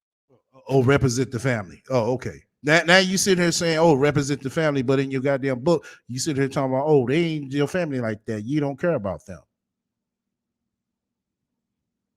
Our family with a level of class. It should have just been like, Sorcery is okay. She's doing well. Just keep her in your prayers. Something like that. It kept it moving. But instead, she decided to do some long winded, like negative rant that was unnecessary. And that's why I don't fuck with her. I wasn't fucking with her before then, but I definitely don't fuck with her now. Like I don't fuck with none of my family. None of my family. If it's not Oh, that's why you don't fuck with them now. But in your book, you said you haven't fucked with them in years. Right. And she talking about her cousin could have done the classy thing and had some class. So why couldn't Kathy have had some class? And Exactly. okay, Exactly. get the I mean, come on. It's always somebody else. mother, my sister, my daughter, I'm not fucking with them. You know what I'm saying? Like I don't have a relationship with my family. This is what I keep trying to explain to everybody. Like I'm not, they know nothing about me. Nothing. Like literally the stuff that they know. Well, they know you ain't shit. I tell you that. They know you ain't shit. Because if I'm lying, they wouldn't even be there right now, Sansa Ray. Sansa Ray be this 100 independent woman taking Justy, you know what I'm saying, to daycare and, you know what I'm saying, going to work by herself. Kathy wouldn't be there. Damo wouldn't be there. Where's the lie? They think they know it's something they heard, not something that was told by me or something they saw happen to me. They live on the other side of the United States. I live in California. Even when I lived in Atlanta, they were still living where they live, which was nowhere near me. So they do not know my life. That's why I don't like that people reach out to my family, trying to get information about me when they don't know information about me. They don't know. What can they say? All they can do is speculate just like y'all do. Anyway, that's it for today. I gotta go. That's 2 hours of live stream, which is something I never do, but I hope Yeah. this has been Yeah, we beneficial. know something you never do, but you know what I'm saying, as long as you get away with it, you do it. Just like every motherfucking thing else. I found this video. The black businesswoman man handles black man on dating site. I ain't got time to really do that. But shit. We might do this tomorrow. Cause I want to do it today because it's gonna over. Well, shit. We'll do this later on. I'm gonna keep this video and we'll do it later on. And we'll do it later on because I wanted this video. If I do another video today or tomorrow, it'll overshadow this video for my playback watchers. I noticed that when I do video back to back, it overshadows the video I did before. And I want all the playback questions to catch this. Saying you got something you want to say before we roll out? I was just getting ready to say thanks for having me. It was a good show. And everybody have a good day. And I'll talk to you later, STL. All right. All right, darling. Bye bye. All right. Okay. As we can see, people, same old bullshit. And it's never, like I said this before. Yeah, it's nothing new. It's never gonna stop with her. You know, and I said before, and I'm gonna say it again. Her life ain't shit. It really is bothering her. Her actual reality is bothering her. It's bothering to the core that shit she's stuck in this same routine she has to do. There's no type of excitement, no type of fun in her life at all. And it's nobody's fault but hers. You know, she sit her and, you know what I'm saying, want to play house with a married nigga, got motherfucking pregnant, and now she want to sit here and point the finger at him. And she grab any excuse that she can to sit here and, to make it look like he ain't shit. To make it look like he ain't doing nothing. Well, we know he is. She gonna keep preaching this, you know what I'm saying, because her family don't want to hear about this shit. Damo and Kathy don't want to hear about this shit. She knows that. You say, is there anyone? No, I ain't believing this shit. Fuck no. You wouldn't go 4 years, have to keep repeating the same shit. I mean, you state your claim, and, you move the fuck on. But with her, she gonna keep repeating this to make herself feel better because she needs somebody to talk to about it. That's why she comes to the internet. Because when I caught wind of this motherfucking video, and it's like, damn, still talking about Chris? Shit. That man ain't said shit. That man ain't made no video. That man ain't mentioned her.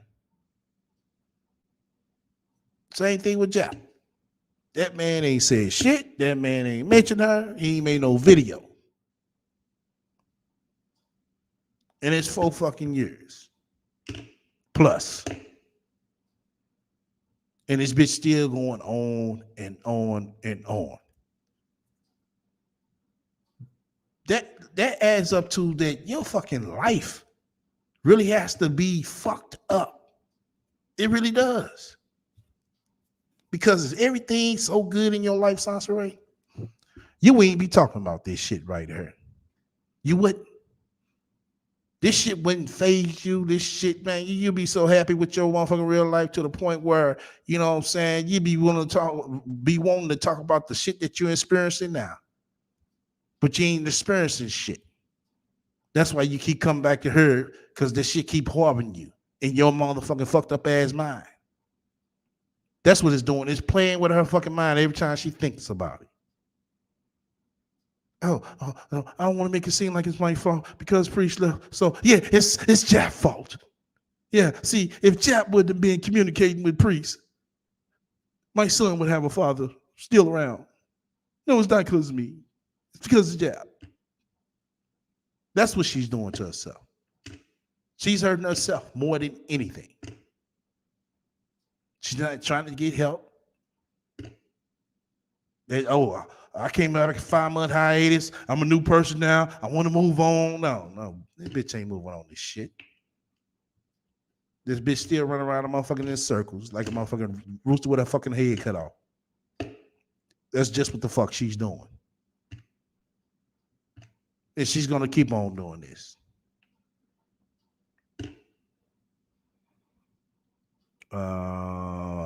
Instead of self-evaluating, she looked for someone to lash out at and blame. She never thinks that the real problem is her. Exactly. Just what I'm saying. She gets angry when she get a moment to stop and think about the state of her life. Yep. And it triggers her. That's why she just go off and on and on and on and on. And it's like, well, damn, when will she see that she is her own enemy?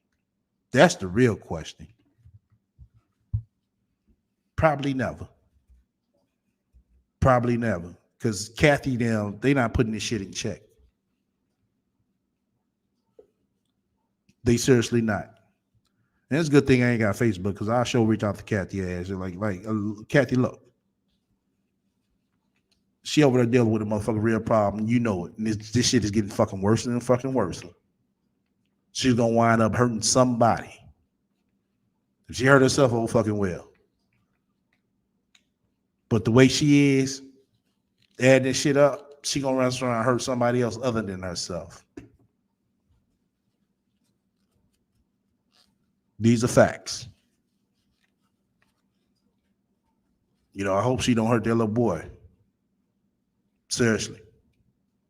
She hurting him right now by not, you know what I'm saying, tending to him like she should be. She thinks she tending to him just because she's around him. No.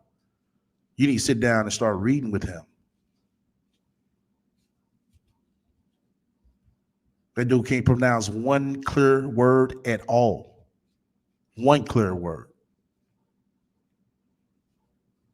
Because we all know 3-year-olds right now, they be able to say a good short sentence. They might not be able to say a long one, but shit, some can. But, you know, for the most part, he should be able to say a good short sentence. He can't even say, Mommy, I'm hungry.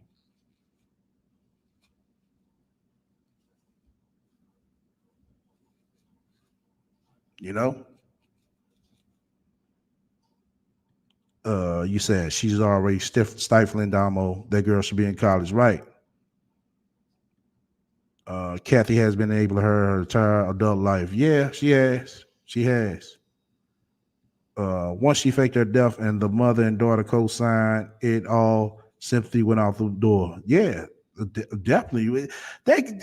When that shit happened, it just gave everybody else a clear fucking understanding. Kathy, you know what this ain't shit bitch is doing.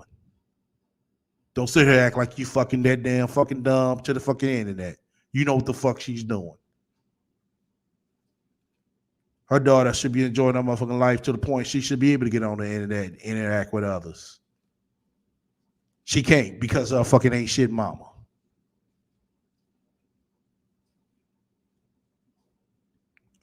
Justice should have an autism evaluation a while ago. I believe he has had one. She just ain't said shit about it. You said, ain't she back homeless? Yeah, she is. She can sit here and try to fight that all day if she won't. I told you, soon as she get a house, somehow a YouTube room gonna come. Oh, see, yeah, look at my YouTube room. She gonna do one of those numbers. Yeah, I've been working on this for so long.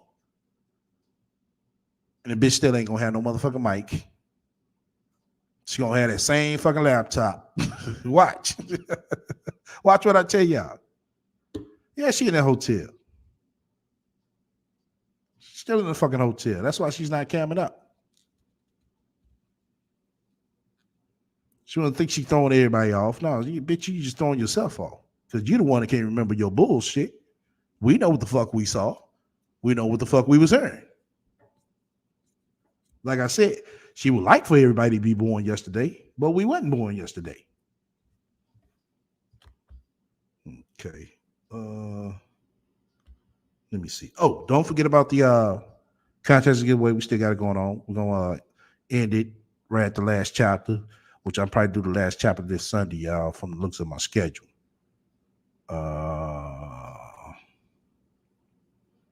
You said if she makes 6 figures like she claimed, Justice won't qualify for disability. Right.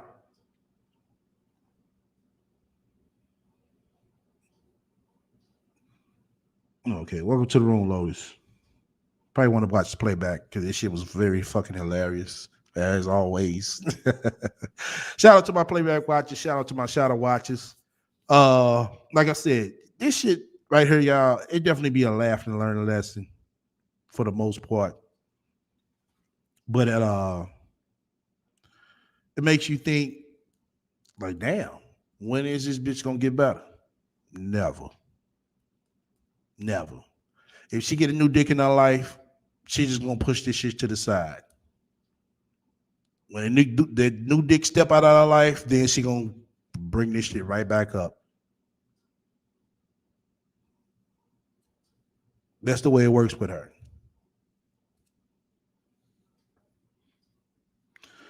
But I appreciate everybody coming out and fucking with me this motherfucking morning to afternoon. Surprisingly, you know what I'm saying? I had some time and shit. I went over an hour, 30 minutes. So once again, you fuck with me, hit the likes, goddamn it. If you don't, hit the dislike. Feel free to comment and subscribe. Also, feel free to shut the fuck up, donate to my spiritual fund. Just as well, if you got any questions or suggestions, feel free to reach out to me at the email strolling down below. But until then, everybody stay up. I'm out.